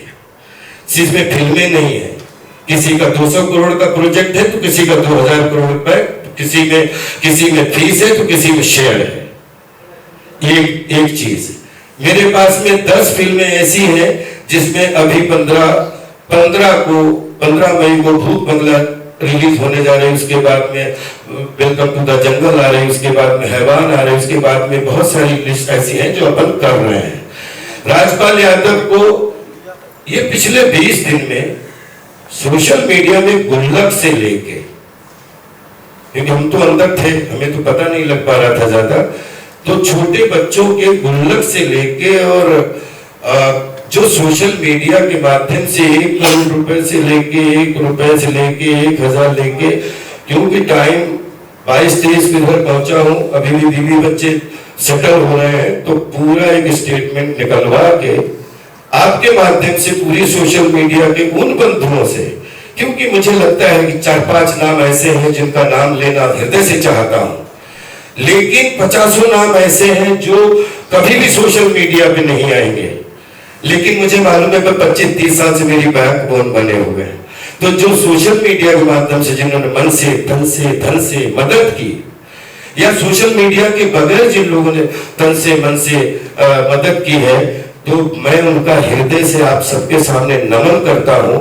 और मैं सबसे ये प्रार्थना करना चाहता हूं कि मुझे सहानुभूति तो आपकी है, तभी तो मैं 30 साल से आप लोगों के बीच में पढ़ रहा हूं, लेकिन आप प्लीज जिसने अपना जो मदद की है, आप अपने अकाउंट की डिटेल जरूर भेजिएगा।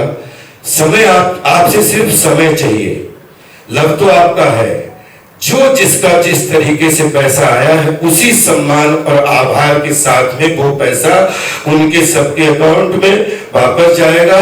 और धन्यवाद भी बोलूंगा कि इतने देश के इतने लोग मेरे साथ, इतने बच्चे खड़े हो गए, इसके लिए मैं ये कर्जा शायद मैं जीवन भर नहीं उतार पाऊंगा।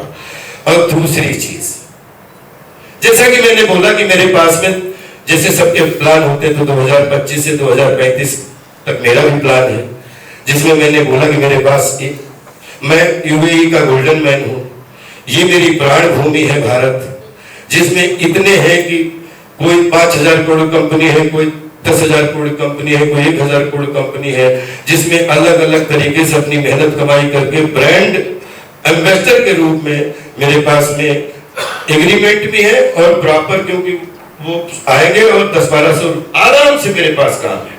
कुछ पिछले 10-15 साल में मेरे पास में मैं राजपाल यादव कभी डूबा नहीं था, मैं उलझा हुआ था, उलझा हुआ हूं, लगातार निकल रहा हूं। जिनके पैसे आपको पता है उनका भी पैसा, और जिनके पैसे आपको नहीं पता है, मुझे पता है, उनका भी पैसा, वो उनको इस मंच के माध्यम से कि इस भारत की भूमि ने, विश्व की भूमि में 1 रुपया भी अगर राजपाल किसी का लिया होगा तो राजपाल को इसी जन्म में निपटाना है, सम्मान और आभार के साथ। दूसरी चीज, मेरे पास में ऐसे कुछ लोग हैं पूरे देश दुनिया में, जब आप मदद करने पे ही आ गए हो, तो ऐसे जिनकी 10,000 करोड़ कंपनी है, 5,000 करोड़ कंपनी है, 2,000 करोड़ कंपनी है, जो 150 करोड़ वाले लोग हैं, वो तो हमारे अपने जिगर के टुकड़े हैं। लेकिन बहुत सारे लोग ऐसे हैं जिनकी कंपनियां बड़ा इन्वेस्ट करती हैं। तो 250 करोड़ रुपए की मुझे भी इन्वेस्टमेंट की जरूरत है, जिसके लिए मेरी कुछ कॉमर्शियल, कुछ एजुकेशन, कुछ हमारा, जिसकी 9 रत्नों की टीम मेरे परिवार को भी नहीं मालूम है, रेडी है। 1 और 11 बन के हम 2 लोग काम कर रहे हैं। और इसके रिजल्ट इसलिए मैं बता रहा हूं कि मैंने every day is new day, every day is working day, every day is progressive day, तो मैं उसी पे जीता हूं। कोशिश करूंगा कि 1,000-1,200 करोड़ रुपए भी जीवन में आए तो 1,000-1,200 घर चलने चाहिए, नहीं तो पैसा वो वरदान नहीं, वो अभिशाप है मेरे लिए।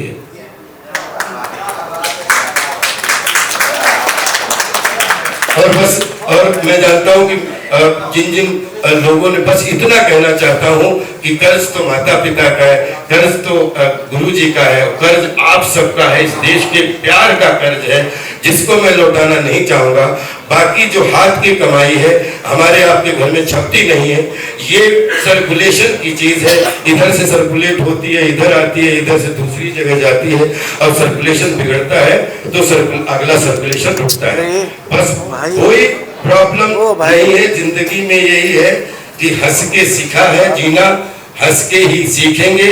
और रही बात सोशल मीडिया में, बहुत सारे ऐसे वीडियो भी देखते हैं जो कभी कभी हंसी तब भी आती है दया के साथ, कभी हंसी आती है प्यार के साथ, कभी हंसी आती है सर झुकाने के साथ। सोशल मीडिया मेरा बच्चा है। मैं सोशल मीडिया जब 2015 के बाद में जवान हुआ, 2020 में डिजिटल वर्ल्ड में आया, तो एक आदमी ने कम से कम 100 फिल्मों में 90% सुपरहिट कैरेक्टर, उनमें सोशल मीडिया को जवान करने के रूप में मीम में राजपाल यादव भी काम आया। और आज विश्व में कम से कम 14 लाख से 34 लाख तक तो ऐसे बच्चे बच्चियां हैं जो राजपाल के फोटो लगा के 2,000, 1,000, 3,000, 5,000 करके करोड़ों रुपए कमाते हैं सिर्फ राजपाल के फोटो देख के।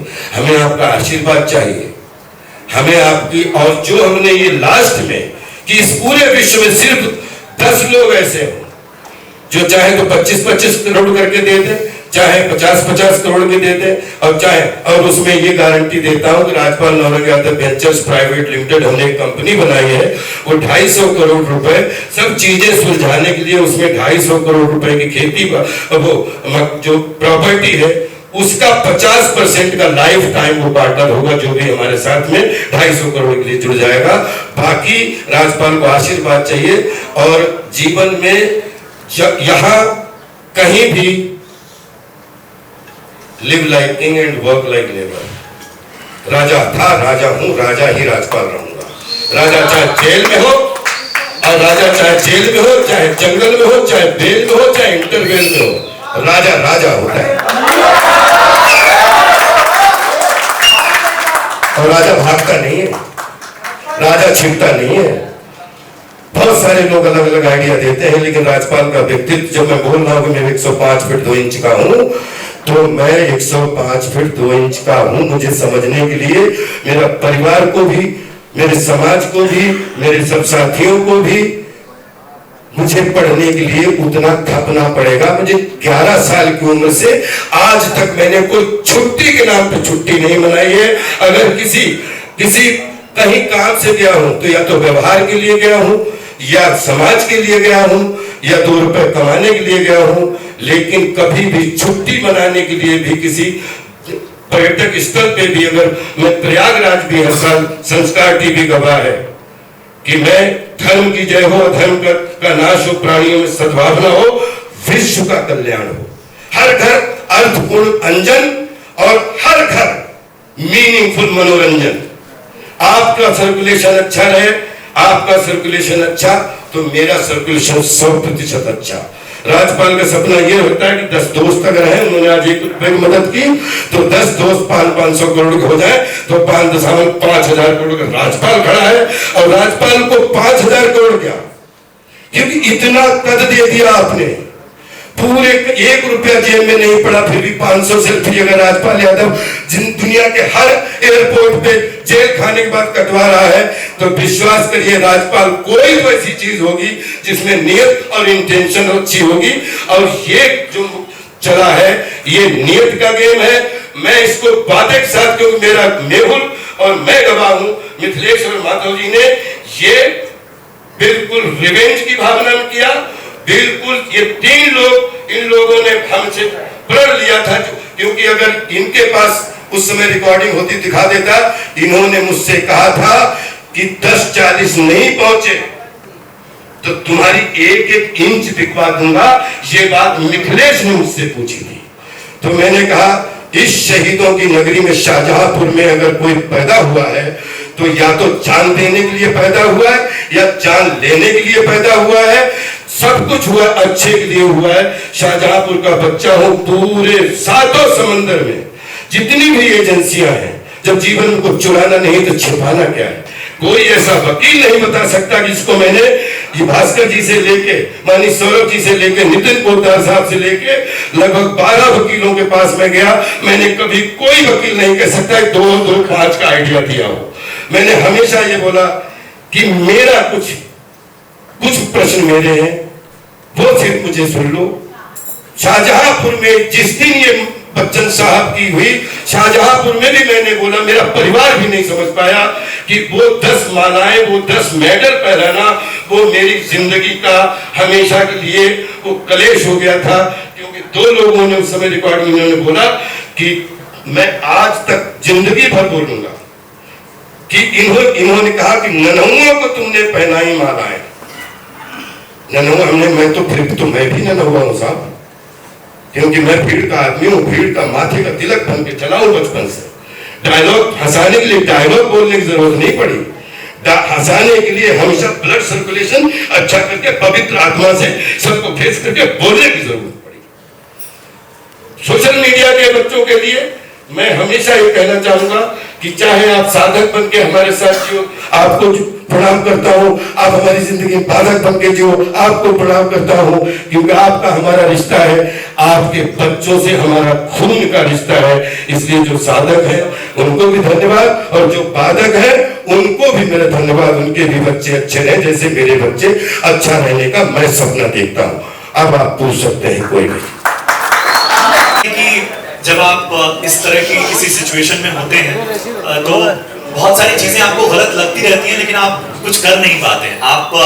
आपकी जो इंटेंशन की बात आपने कही, मुझे बताइए कि सबसे पहले आपको कब लगा कि मामला कुछ तो गड़बड़ है, कुछ तो फिर 23 सितंबर 2012 रात में बच्चन साहब की वो निपटी, और सुबह सुबह मेहुल का, ये गोल्डी भाई भी इधर ही होंगे, मेहुल का फोन, मेहुल हमारा पूरा वो समय का जितना वो संभाल रहे थे, और हमारे पर्सनल सेक्रेटरी थे, उन्होंने कहा कि ये फोन आया, ये गड़बड़ जैसा लग रहा है। तो फिर उसके बाद में आपके सामने है जो कुछ भी है। राजपाल जी, अमित हूँ दैनिक भास्कर से। ये फील्ड काफी इनसिक्योर वाली फील्ड है, और मतलब जब आप एज अ प्रोड्यूसर आते हैं तो ये मतलब सारे कैलकुलेशन किए जाते हैं, तो वो कैलकुलेशन आपने क्यों नहीं किया उस वक्त? एक फिल्म बनाई थी राज कपूर साहब ने, मेरा नाम जोकर। मैं तो एक किसान परिवार से आया, और किसान परिवार में ही दाल चावल रोटी, आपको पता, इसलिए अपना बायोडाटा सुनाया कि मैं दाल चावल रोटी का इंतजाम अपने कुड़रा और शाहजहांपुर में करके आया। भारतीय सिनेमा का हिस्सा बनने आया, पूरे विश्व की सिनेमा की सेवा करने आया। अगर मैं आपसे पैसे ले लूं, सोने की माइनिंग चलाने लगूं, तब तो गलत आदमी है। लेकिन 100 साल से फिल्म फाइनेंस फंड, 50 प्रोड्यूसर, कोई फिल्म डूबती है, कोई फिल्म अच्छी बनती है, कोई फिल्म बुरी बनती है। मैं भी एक्टिंग करते करते मुझे ऐसा लगा कि 100-200 अभिनेताओं के साथ कुछ ऐसा प्रयोग किया जाए जो फिल्म ना लगे और टेलीविजन ना लगे और थिएटर ना लगे, लेकिन तीनों का मिक्सअप लगे, एक सटारिकल साधारण बनाया। तो वो आदमी सोचता है जिसको दाल चावल रोटी की चिंता होती, छोटे भाई, दाल चावल रोटी की चिंता ना करके जिस आदमी ने जीवन जिया हो, उसकी भूख हमेशा 20 साल के इंटरव्यू निकाल लीजिए तो राजपाल की भूख, राजपाल का आटा 8 है और 8 में जीता हूं। मैं कभी नहीं सोचता उसमें घाटा होगा मुनाफा होगा, और आगे भी नहीं सोचूंगा, क्योंकि जो घाटा मुनाफा वाले लोग सोचते हैं वो व्यापारी होते हैं। मैं तो एक संस्कारी, ये मनोरंजन रूपी विज्ञान का आभारी रूपी विद्यार्थी हूं। जो कुछ भी मेरा है वो सबका है, क्योंकि जब मैं एक एक्शन सुनूंगा तो 250 लोगों का घर चलता है। मैं कहां अकेला, मैं जो भी करूंगा वो 250 परिवारों के लिए नहीं सोचूंगा। तो क्या अकेला कहीं मतलब हिमालय में घर बनवाने के लिए सोचूंगा? फिल्म ही कर रहा था, फिल्म ही तो बनाई, फिल्म के लिए पैसा लिया, क्या गुनाह कर दिया साहब? 50 लोग समूह है जो फिल्म बनाते हैं, घाटा उठाते हैं, फिर पैसा चुकाते हैं।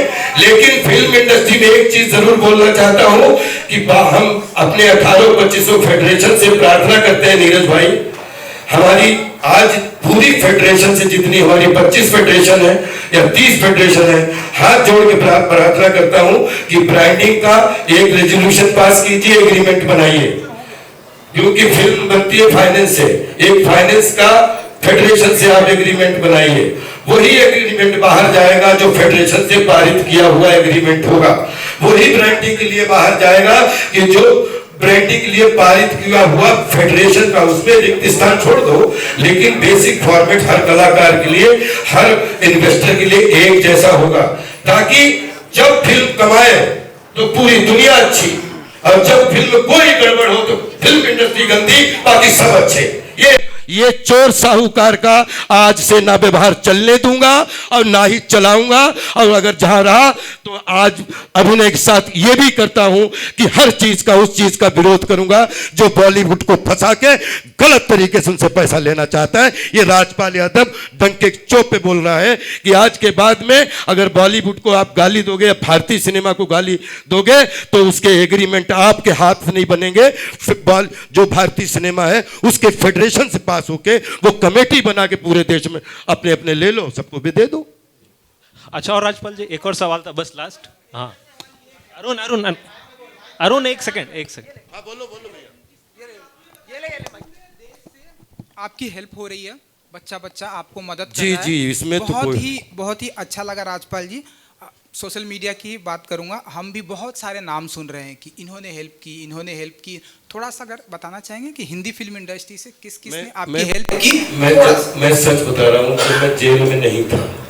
छोटी सी बात, अगर 2012-13 में लफड़ा शुरू हुआ था मेरी जिंदगी में, और मेरी जिंदगी में जितने भी लफड़े, मैंने बहुत सारे लोगों को पैसे नहीं दे पाया क्योंकि बहुत सारे खर्चे ये लफड़े निपटते हुए, अगर आज मैं 200-250 फिल्में बोल रहा हूँ, मेरी 2000 में मुझे दो फिल्में थी मेरे पास, जंगल सिर्फ एक थी, और 2026 मेरे पास में 10-20 रिलीज नहीं हुई होंगी, 10-20 ऐसी है जिनमें कुछ प्रॉब्लम हुई होगी। 200 से 250 के बीच में मैंने फिल्में की, तो 25 साल में हर साल 10 फिल्म का डाटा मेरा है। और क्या बच्चे की जान लोगे? पूरी बॉलीवुड, पूरा भारतीय सिनेमा, उत्तर दक्षिण पूर्व पश्चिम में 36 स्टेट की हर भाषा, पहले दिन से मैं गोदी का खिलौना था। विश्वास करिए, जिस घर में भारतीय सिनेमा घर में बैठा, आप अपने तरीके से कुछ भी बोलो, लेकिन मेरे लिए पूरा भारतीय सिनेमा और साथ में पूरा विश्व सिनेमा, मैं सबकी गोदी का बच्चा बन के रहा हूँ, रील बन के रहा हूँ, आज रील हूँ। और जितने भी सोशल मीडिया के जो आप लोगों ने देख रहे हैं, मैं सिर्फ ये कहना चाहता हूं कि मैं स्टेटमेंट के साथ, सब लोग प्लीज अपने अपने डिटेल जरूर भेजिएगा जिन जिन लोगों ने हमारे अकाउंट में पैसे डाले। आप अपना एक अकाउंट नंबर भेजिएगा, मैं आपके पैसे से वो अकाउंट नंबर हमने टीम को बोल दिया है, पूरी वो टेली किया जाएगा। और जो पैसा है और जितने दिन पैसा हमारे पास वो पड़ा है, मुझे समय पता नहीं, मुझे सहानुभूति मत दीजिए। एक छोटी सी घटना 2 मिनट की जरूर, थोड़ा लाइट माहौल करना चाहूंगा। मैं इतना बड़ा था और हमारे पिताजी, हमारी हाइट उस समय बहुत कम थी। पिताजी ले गए, बोले कि मुंशी जी ये छोटा बेटा है, ये बड़ा बेटा है, ये तो आपके यहाँ पढ़ रहा है, इसको अभी पढ़ाना है। तो इसकी जैसे फीस दे रहा था वैसे फीस मिलेगी इसकी भी, चाहे मजदूरी करके दो, लेकिन अगर बच्चा पास हो तभी बच्चा पास करना, नहीं तो हमारी आपकी ठनक जाएगी, हमारी आपका झगड़ा हो जाएगा। मैं गया घर पे, हमारे पास बोला, हमने कहा ये तो पहले ही दिन, मतलब मामला पहले दिन फेल करवाने के चक्कर में। तो पिताजी ने मुझसे बोला तो क्या, माता जी खड़ी थी, तो क्या हम पैसे लगाते रहे, आप इधर उधर से आए बाएं साए से बेवकूफ बना के पास होते रहे, मुझे पता भी नहीं लगा कि ना चले कि आप करना क्या चाहते हैं। तो मैं पैसे नहीं लगाऊंगा, मैं आपसे खेती करवाऊंगा। तो मैंने कहा पिताजी खेती भी करूंगा, आपके साथ घास भी छीलूंगा, आपके साथ पढ़ाई करूंगा, रात शाम सवेरे हम आपकी हेल्प भी करेंगे। 20 साल तक लगातार मैं किसान और परिवार का बेटा होकर पढ़ाई करके, जब मैं जनपद रत्न मुझे मिला जंगल के पास, और मैं गया शाहजहांपुर, जब पूरे शाहजहांपुर ने हमें खूब मालाएं हमारे स्कूल ने पहनाई, खूब आशीर्वाद मिला, और पिताजी रात मिल गए अकेले। तो मैंने कहा, तो बहुत देर मैं चुप, पिताजी बहुत चुप, बोले क्या हो गया? तो हमने कहा एक बात आप कान खोल के सुन लो। तो पिताजी से कभी मैंने ऐसी बात ही नहीं की थी। हमने कहा तुम्हारा बच्चा अभिनेता हो गया है, पूरी दुनिया बोले तुमने बहुत अच्छा काम किया, लेकिन आपको चुनौती देता हूं, कभी धोखे से अगर कोई सिनेमा देखना, अगर अच्छा लगे तभी मेरी पढ़ाई करना, वरना हमारी आपकी ठनक जाएगी। तो बोले ये कैसी बात है? हमने कहा बच्चे सब जब आपने 6-7 साल का बच्चा होता जब आपने टीचर को बोला था, आज मेरी जीवन के सबसे बड़े टीचर आप हो कि मैं पास होकर आपके सामने खड़ा हूं, लोग मेरे साथ फोटो खिंचवा रहे हैं। तो आज के बाद मैं जीवन पर बड़ा रहना चाहता हूं, इसलिए कड़ा होकर आपको परीक्षा देना चाहता हूं, क्योंकि बेटा कैसा भी हो, बाप उसको अच्छे मार्क्स दे ही देता है। माता को तो छोड़ी दो, माता तो 100 नंबर से भी ऊपर दे देती है। वो रिश्ता 26-25 अगले साल 30 साल हो जाएंगे ब्रदर, आज तक उसी रूप में अपने परिवार को लेता हूं, उसी रूप में अपने संसार को लेता हूं, हर समाज को लेता हूं। और बोलते हैं कि जितने भी पिछले 20 साल से धार्मिक स्तर है, हिंदू मुस्लिम सिख ईसाई संत पीर फकीर महावीर बुद्ध विवेक सनातन, जिस भी अध्यात्म के ऊपर पिछले 20 साल से एक अध्यात्म की पटरी और एक कर्म की पटरी, उसका नाम राजपाल यादव है। ये बात विश्वास दिलाता हूं, आरोप प्रत्यारोप मैं किसी से ऊपर नहीं हूं, मेरी कोई हैसियत नहीं है, लेकिन अपना किया गया जीवन में, मेरे गुरु जी ने बोला था बेटा कभी कभी कुछ चीजें ऐसी हो जाती हैं जिसका आज अगर हमने कुछ चीजें, कुछ तो अच्छी हुई होंगी जो आप 1.5 घंटे से आज, कुछ तो चीजें अच्छी हुई होंगी जो आप हमारी सेवा पे हमें झेल रहे हैं, मैं उसके लिए भी धन्यवाद देता हूं। आप छोटे भाई, आपके उस जवाब का विद स्टेटमेंट और विद वापसी के साथ उस दिन पूरी लिस्ट लेके आऊंगा और एक आदमी का नाम लेके और भरी जनता के सामने आभार व्यक्त करूंगा, क्योंकि अभी बहुत सारे नाम है, एक नाम लेके दूसरे को छोटा नहीं करना चाहता। लेकिन सोशल मीडिया में जो हेल्प वाली बात है, सोशल मीडिया में जो आशीर्वाद वाली बात है, सोशल मीडिया में जो फिल्म इंडस्ट्री बात है, मैं 500 जन्म मिलूं तो फिल्म इंडस्ट्री में ही जन्म लेना चाहता हूं, इतना खुश हूं।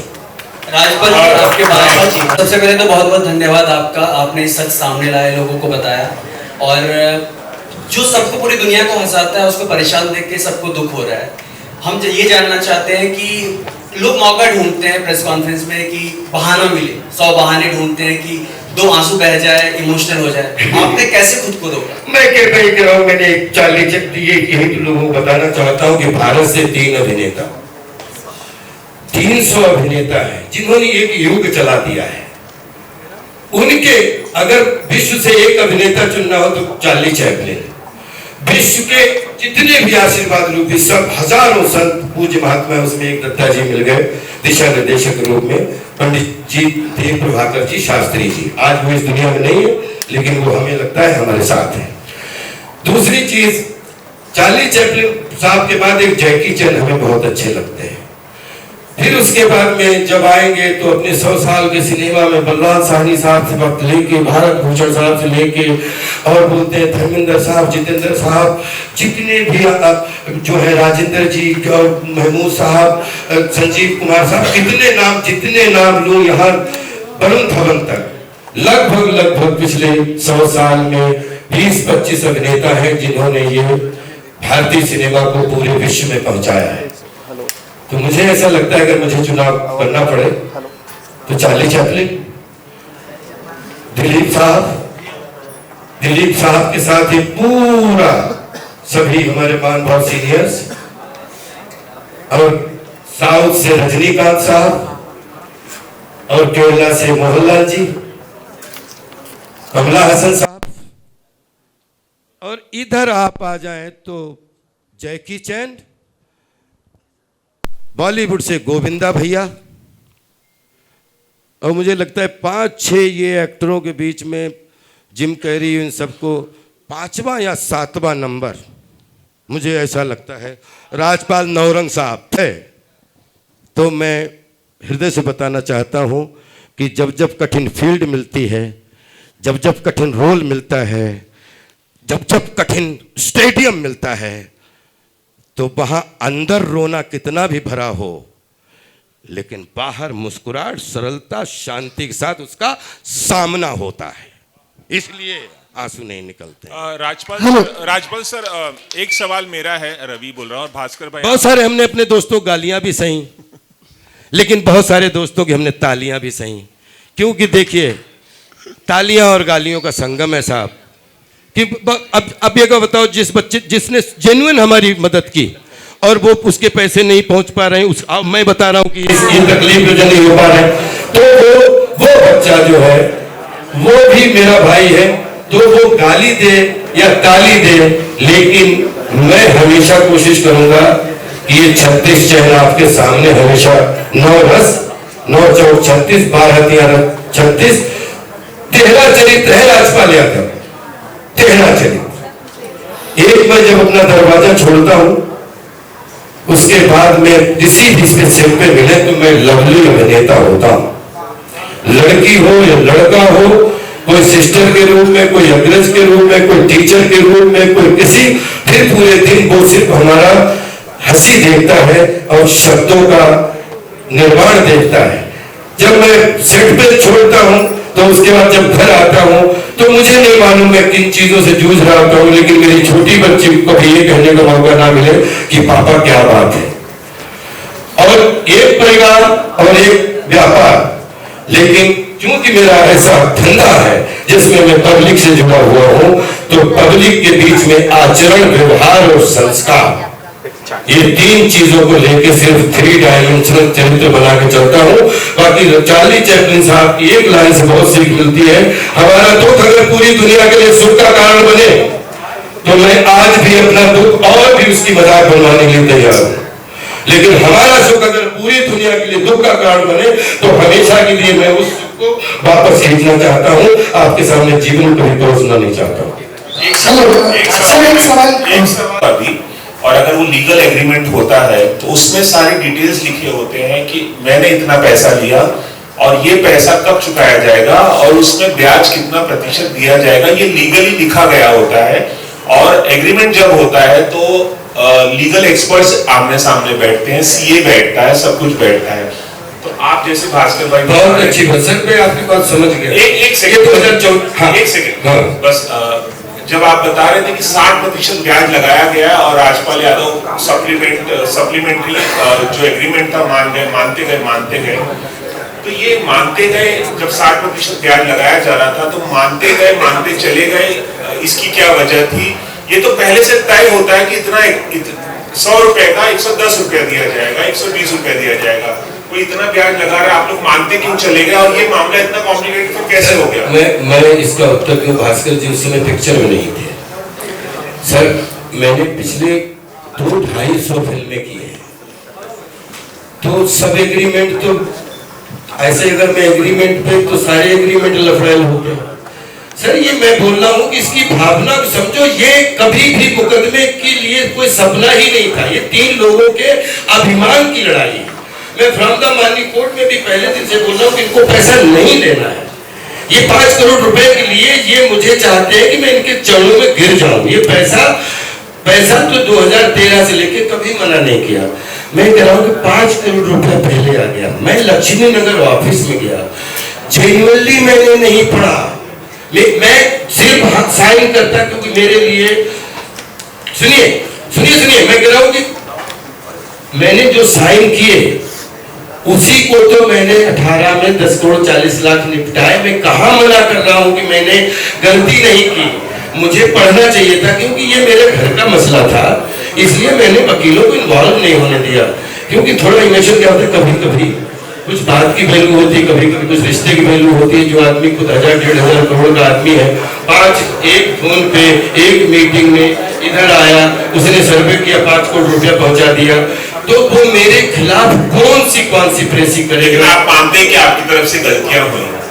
मेरी तरफ से गलतियां तो बचपन से हो रही हैं। मैं ये बोल रहा हूँ, मैं गलतियों का पुतला हूँ।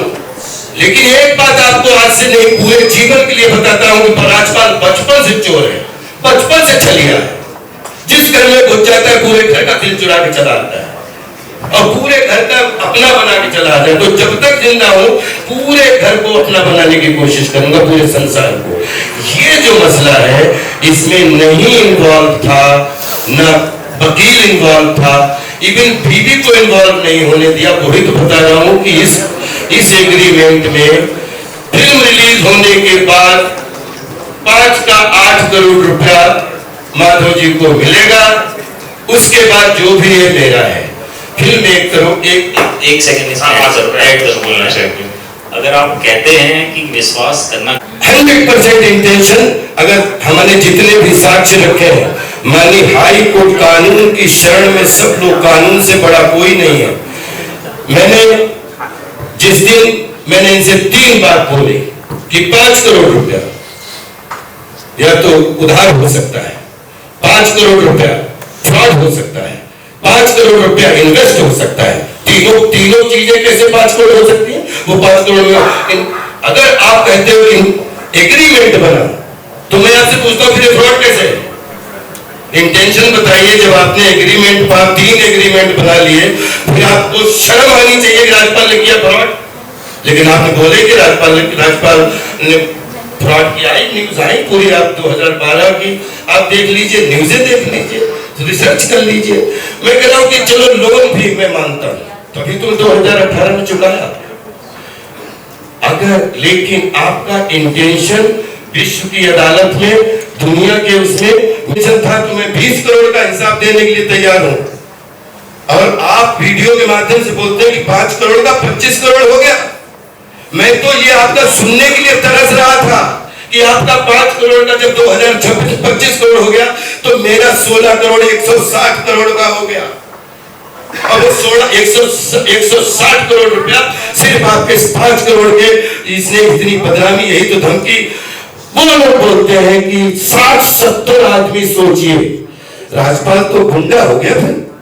60-70 लोगों के साथ, बताओ। मैं जाता था किसमें? हाई कोर्ट में। ये सब वीडियो सुना ना आपने? 60-70, फिर थोड़ी देर बाद बोलते फिर तो मैं तो कोर्ट ही जाना बंद कर दिया था, ये भी बोल रहे हैं। माननीय हाई कोर्ट की घटना बताता हूं जिसका इसी किस्से से लेना देना है। कौन से सन की बात है? 2018 की, 2016 की। एक डिग्री पास हो गई थी उससे पहले। सर क्या हुआ कि नीचे कड़कड़ डुबा में हमारे खिलाफ में वारंट कट गया। माननीय हाई कोर्ट ने जो मुझे, मतलब मैं चरण छूता हूं उस जमीन के। मैं 19 तारीख को मेरी जमानत हो जाती, मैं चला जाता हूं हिमाचल शूटिंग करने। अब मैं 27 तारीख को माननीय हाई कोर्ट में पेश होता हूं। दिन भर हाई कोर्ट में रहता हूं, जैसे बाहर निकलता हूं मुझे गिरफ्तार कर लिया जाता है। किस बात से गिरफ्तार कर लिया जाता है कि कड़कड़डुमा कोर्ट में आपके खिलाफ गिरफ्तारी वारंट है। मैं उनसे बोल रहा हूं कि भाई साहब, अभी मैं हाई कोर्ट से निकला हूं, कड़कड़डुमा में मैं 19 तारीख को मैं जब हिमाचल गया था शूटिंग करने बागे की क्रेजी बारात, तो मैं प्रॉपर अपनी जमानत लेके तब मैं शूटिंग गया हूं। सर मुझे जिप्सी बिठा लिया जाता है और अब जाके कड़कड़डुमा आने से पहले मुझे छोड़ दिया जाता है। वहां वकील भी हंस रहे, सब लोग हंस रहे हैं। अब बोले वो जमानत तो 1 सप्ताह पहले। दूसरे दिन जब माननीय हाई कोर्ट में हमने अपनी शिकायत क्या ये रखा कि मैं, तो उस दिन वो क्या हुआ था उस दिन के, वो आप वो भी प्लीज दीजिएगा कि उस इतना ये भी इतनी डांट पड़ी कि आपकी हिम्मत कैसे हो गई कि आप हाई कोर्ट के किसी उसको आप बाहर से गिरफ्तार कैसे, कितना बड़ा बलवा हुआ। और बाद में तो हमें क्या है, मैं कह रहा हूं, मैंने जब 2014 मैंने ये बात बोली थी कि ये लड़ाई पैसों की नहीं है, पैसों की लड़ाई होती तो बहुत पहले निपट चुकी होती। ये अभिमान की लड़ाई है, ये होली महाजन की लड़ाई है, ये मर्चेंट ऑफ वेनिस की लड़ाई है, वेनिस के सौदागर की लड़ाई है। आप समझने की कोशिश कीजिए, इंटेंशन की लड़ाई है। अगर मेरा इंटेंशन सही था तो 20 करोड़ का हिसाब मैं देता हूं। अगर आपका इंटेंशन ठीक था, ये आपके सामने लास्ट थी, ये बोतल में 10 लोगों के पैसे लगे, 5 करोड़ आपके भी लगे, ये जनता के बीच में बोतल आनी है, हमारी आपकी 10 लोगों की लड़ाई भी हो जाए। आप इस बोतल को बदनाम नहीं कर सकते जब तक जनता ना डिसाइड कर दे कि बोतल अच्छी है कि बुरी है। आपने बोतल को मार्केट में ही आने से जीरो कर दिया, मार्केट में आने से पहले ही जीरो कर दिया। इंटेंशन, क्योंकि आपने 23 सितंबर को मेरे कानों में, मुझे खूब याद है, आपने बोला 5 करोड़ कहाँ आते हैं, कहाँ जाते हैं। अब मैं 1,500 करोड़ में इस पे बार बार बोल रहा हूं, अब इस पे दोनों को करवाओ। मैं अक्षरशः बोल रहा हूं, इसमें अगर ये शब्द ना हो तो राजपाल जो बताओगे, पहले भी खड़ा था, आज भी खड़ा है, और जिंदगी भर चाहे किसी भी आदि का सामना पड़े, भागे हुए लोगों में नाम नहीं लिखवाएगा। पिछले 12 साल से करियर बर्बाद हो जाएगा, ये हो जाएगा, ये धमकी, वो धमकी, ये तो इनकी तरफ से। और लास्ट में अपनी बात समाप्त करते हुए, जिस दिन मैं जेल में गया, अभी सर ये लास्ट में बहुत गंभीरता से बोल रहा हूं, ये लास्ट सवाल, जिस दिन मैं जेल में गया अभी, तो मुझे ये कहा गया कि अब की चलो जेल में ठीक ही करवा दे। तो मैं उस समय सम्मान के साथ उनको ये भी बोल दिया कि मैं जेल जा रहा हूं, बाकी तो सब आपने पूरी कोशिश कर ही ली है, तो ये भी आप कमी मत रखना, ये मैं आपको निमंत्रण देगी। ये हम लोगों में ये 3 लोग पूरे देश को या तो राजपाल मूर्ख बना रहा है, या तो फिर माधव जी मूर्ख बना रहा है, और मिथिलेश जी मूर्ख बना रहा है। चौथा, ना माधव जी के परिवार से कोई लेना देना, ना मिथिलेश जी के परिवार से कोई लेना देना, क्योंकि मिथिलेश जी माधव जी से पहले मेरे 5 साल पहले दोस्त थे, ठीक है। और ना राजपाल के परिवार का कोई लेना, ना मीडिया का कोई लेना देना। जो गाली दे उनका भी स्वागत, क्योंकि उनको पता ही नहीं कुछ किस्सा क्या है।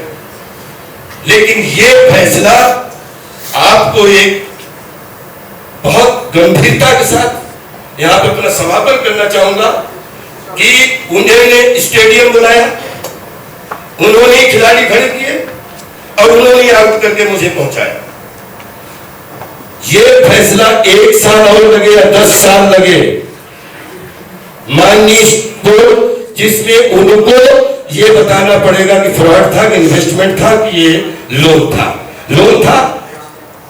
मुरली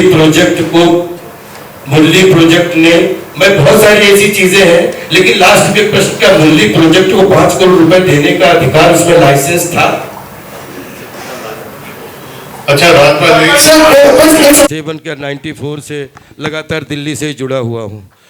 जमानत लेने तो कई लोग आए, क्योंकि 27-28 मुकदमे थे, साथ उसके थे। जमानत लेने तो बहुत लोग आए, बाकी कभी भी गाड़ी और घोड़ा या साथ में चलने, तो ये लोग बैठे हैं, ये काले कपड़े में बैठे, इनका देख लो, चश्मा लगे, राजीव गुप्ता हैं, और वो उधर कुलदीप हैं। इनकी आगे यार हमें एयरपोर्ट से रिसीव कर लेना वहाँ बाकी भास्कर जी से कभी भी पूछ लीजिएगा कि कब आपके साथ 70 लोग हमारे वो करने के लिए आए, बस इतना। 7 मुकदमे होंगे और 7 मुकदमे इन पे, 7 मुकदमे इनकी पत्नी पे, उसमें सब में 2-2 श्योरिटी, तो 7 दूनी 14 और 28 तो ऐसे ही लोग कम से कम जमानती चाहिए होते हैं। तो अब उसको अगर वो अन्यथा अगर लेके गए उससे कोई लेना देना नहीं है। वो सब राजपाल जी बकवास की मेरे बातें हैं। पर्सनल राजपाल भाई, राजपाल जी, राजपाल जी, और बाकी ये भैया जो बोले जितने भी सोशल मीडिया पे फोटो आप देख रहे हैं, जो भी राजपाल भाई सुनिए, ये मतलब सबका ही। राजपाल भाई, राजपाल भाई इधर मैं बोलूं, मैं क्या कुछ कहना चाहता हूं, पूछ नहीं रहा, सवाल नहीं है। आपने आज 2 घंटे की ये मैराथन प्रेस कॉन्फ्रेंस करके आज 2 घंटे की है, अब अगले 12 साल नहीं बोलूंगा। सुनिए 2 मिनट सुनिए, मेरी बात सुनिए राजपाल भाई। जिसने चोरी की होती है ना, सबसे पहले वो मीडिया से भागता है। मेरी बात समझिए, मैं कुछ और आपको एक अच्छी बात बता रहा हूँ कि आपने दिल से जो भी काम करने की कोशिश की, उसमें घाटा हुआ, जो भी कुछ हुआ, सुनिए, आपने मीडिया से प्रेम से 2 घंटे बात की और अभी भी आप 2-3 घंटा इनके पर्सनल 1-to-1 भी करना है, आपने बोला है। मैं बोल रहा हूँ प्रशांत सिसोदिया में ऐसी क्या खास बात थी, आपने भतीजी की शादी में बुलाया और डांस किया, रोटियां बेली, इतनी सब कष्टों के बाद ये एनर्जी कैसे लाए? और हमको सबको किसी को नहीं बुलाया आपने शादी पे। देखिए, इसमें दत्ता जी की विचारधारा, कथनी करनी में एकता का संपादन, और दूसरे चार्ली चैपलिन साहब की लाइनें, और राजपाल की मस्ती, क्योंकि राजपाल अगर वो एक शादी के माहौल में जरा सा भी थोड़ा सा 1% लूज करते तो 100-200 रिश्तेदार नातेदार सबके चेहरे पे, तो जब मैं गया था वैसे ही एक मायूसी छाई हुई थी, लेकिन जब उन्होंने मुझे चिल आउट देखा तो सब खुश हो गए। और ये प्रशांत सिसोदिया जी, इनको कुछ पता नहीं, ये प्रशांत जी हो गए, एक्सक्लूसिव करके आप हो गए, बहुत सुमंत मिश्रा जी हो गए, अजय ब्रह्मात्मज जी हो गए, भारती दीदी हो गई, यहाँ पे कितने चेहरे, ये सबकी दाढ़ियाँ सफ़ेद हो गई, कतई लड़के जैसे आए थे, हम तब से हैं। आप बिलीव करो, जिस दिन मैं आपसे छिपने लगा, जिस दिन मैंने बहुत ईमानदारी से बोला है कि अगर मुझे न गलती हो जाए, ऐसे पैर पड़े, तो मुझे ये लगता है कि मैं मोम से ज़्यादा भी पिघल के जलने में बहुत टाइम लगेगा, मैं उससे जल्दी पिघल सकता हूँ, कान पकड़ के माफ़ी मांग सकता हूँ। और चाहे गांव हो, चाहे शहर हो, चाहे कबड्डी हो, चाहे मोहल्ला हो, चाहे खेती बाड़ी हो, और चाहे मनोरंजन का स्टेडियम हो, और सच्चाई और अच्छाई से कहीं पे भी कोई चीज़ ऐसी है तो बिलीव करो, मनोरंजन के स्टेडियम में भी पैर जमा है और रियल स्टेडियम में भी पैर जमा है। पैर तब तक नहीं झुकेगा, आंख तब तक नहीं झुकेगी, तब तक कुछ गलत नहीं किया होगा। और अगर गलत कर दिया तो समझ लो ऐसे, गलत नहीं किया, लोहा हमारे सामने पिघल सकता है। मैं बड़ी बातें नहीं कर रहा हूँ। राजपाल पूज्य नौरंग सिंह यादव जी का बेटा है और पंडित देव प्रभाकर जी शास्त्री जी दत्ता जी का शिष्य है। लोहा सामने पिघल जाएगा, नजर नहीं पिघलेगी, इतना सच्चा हूँ।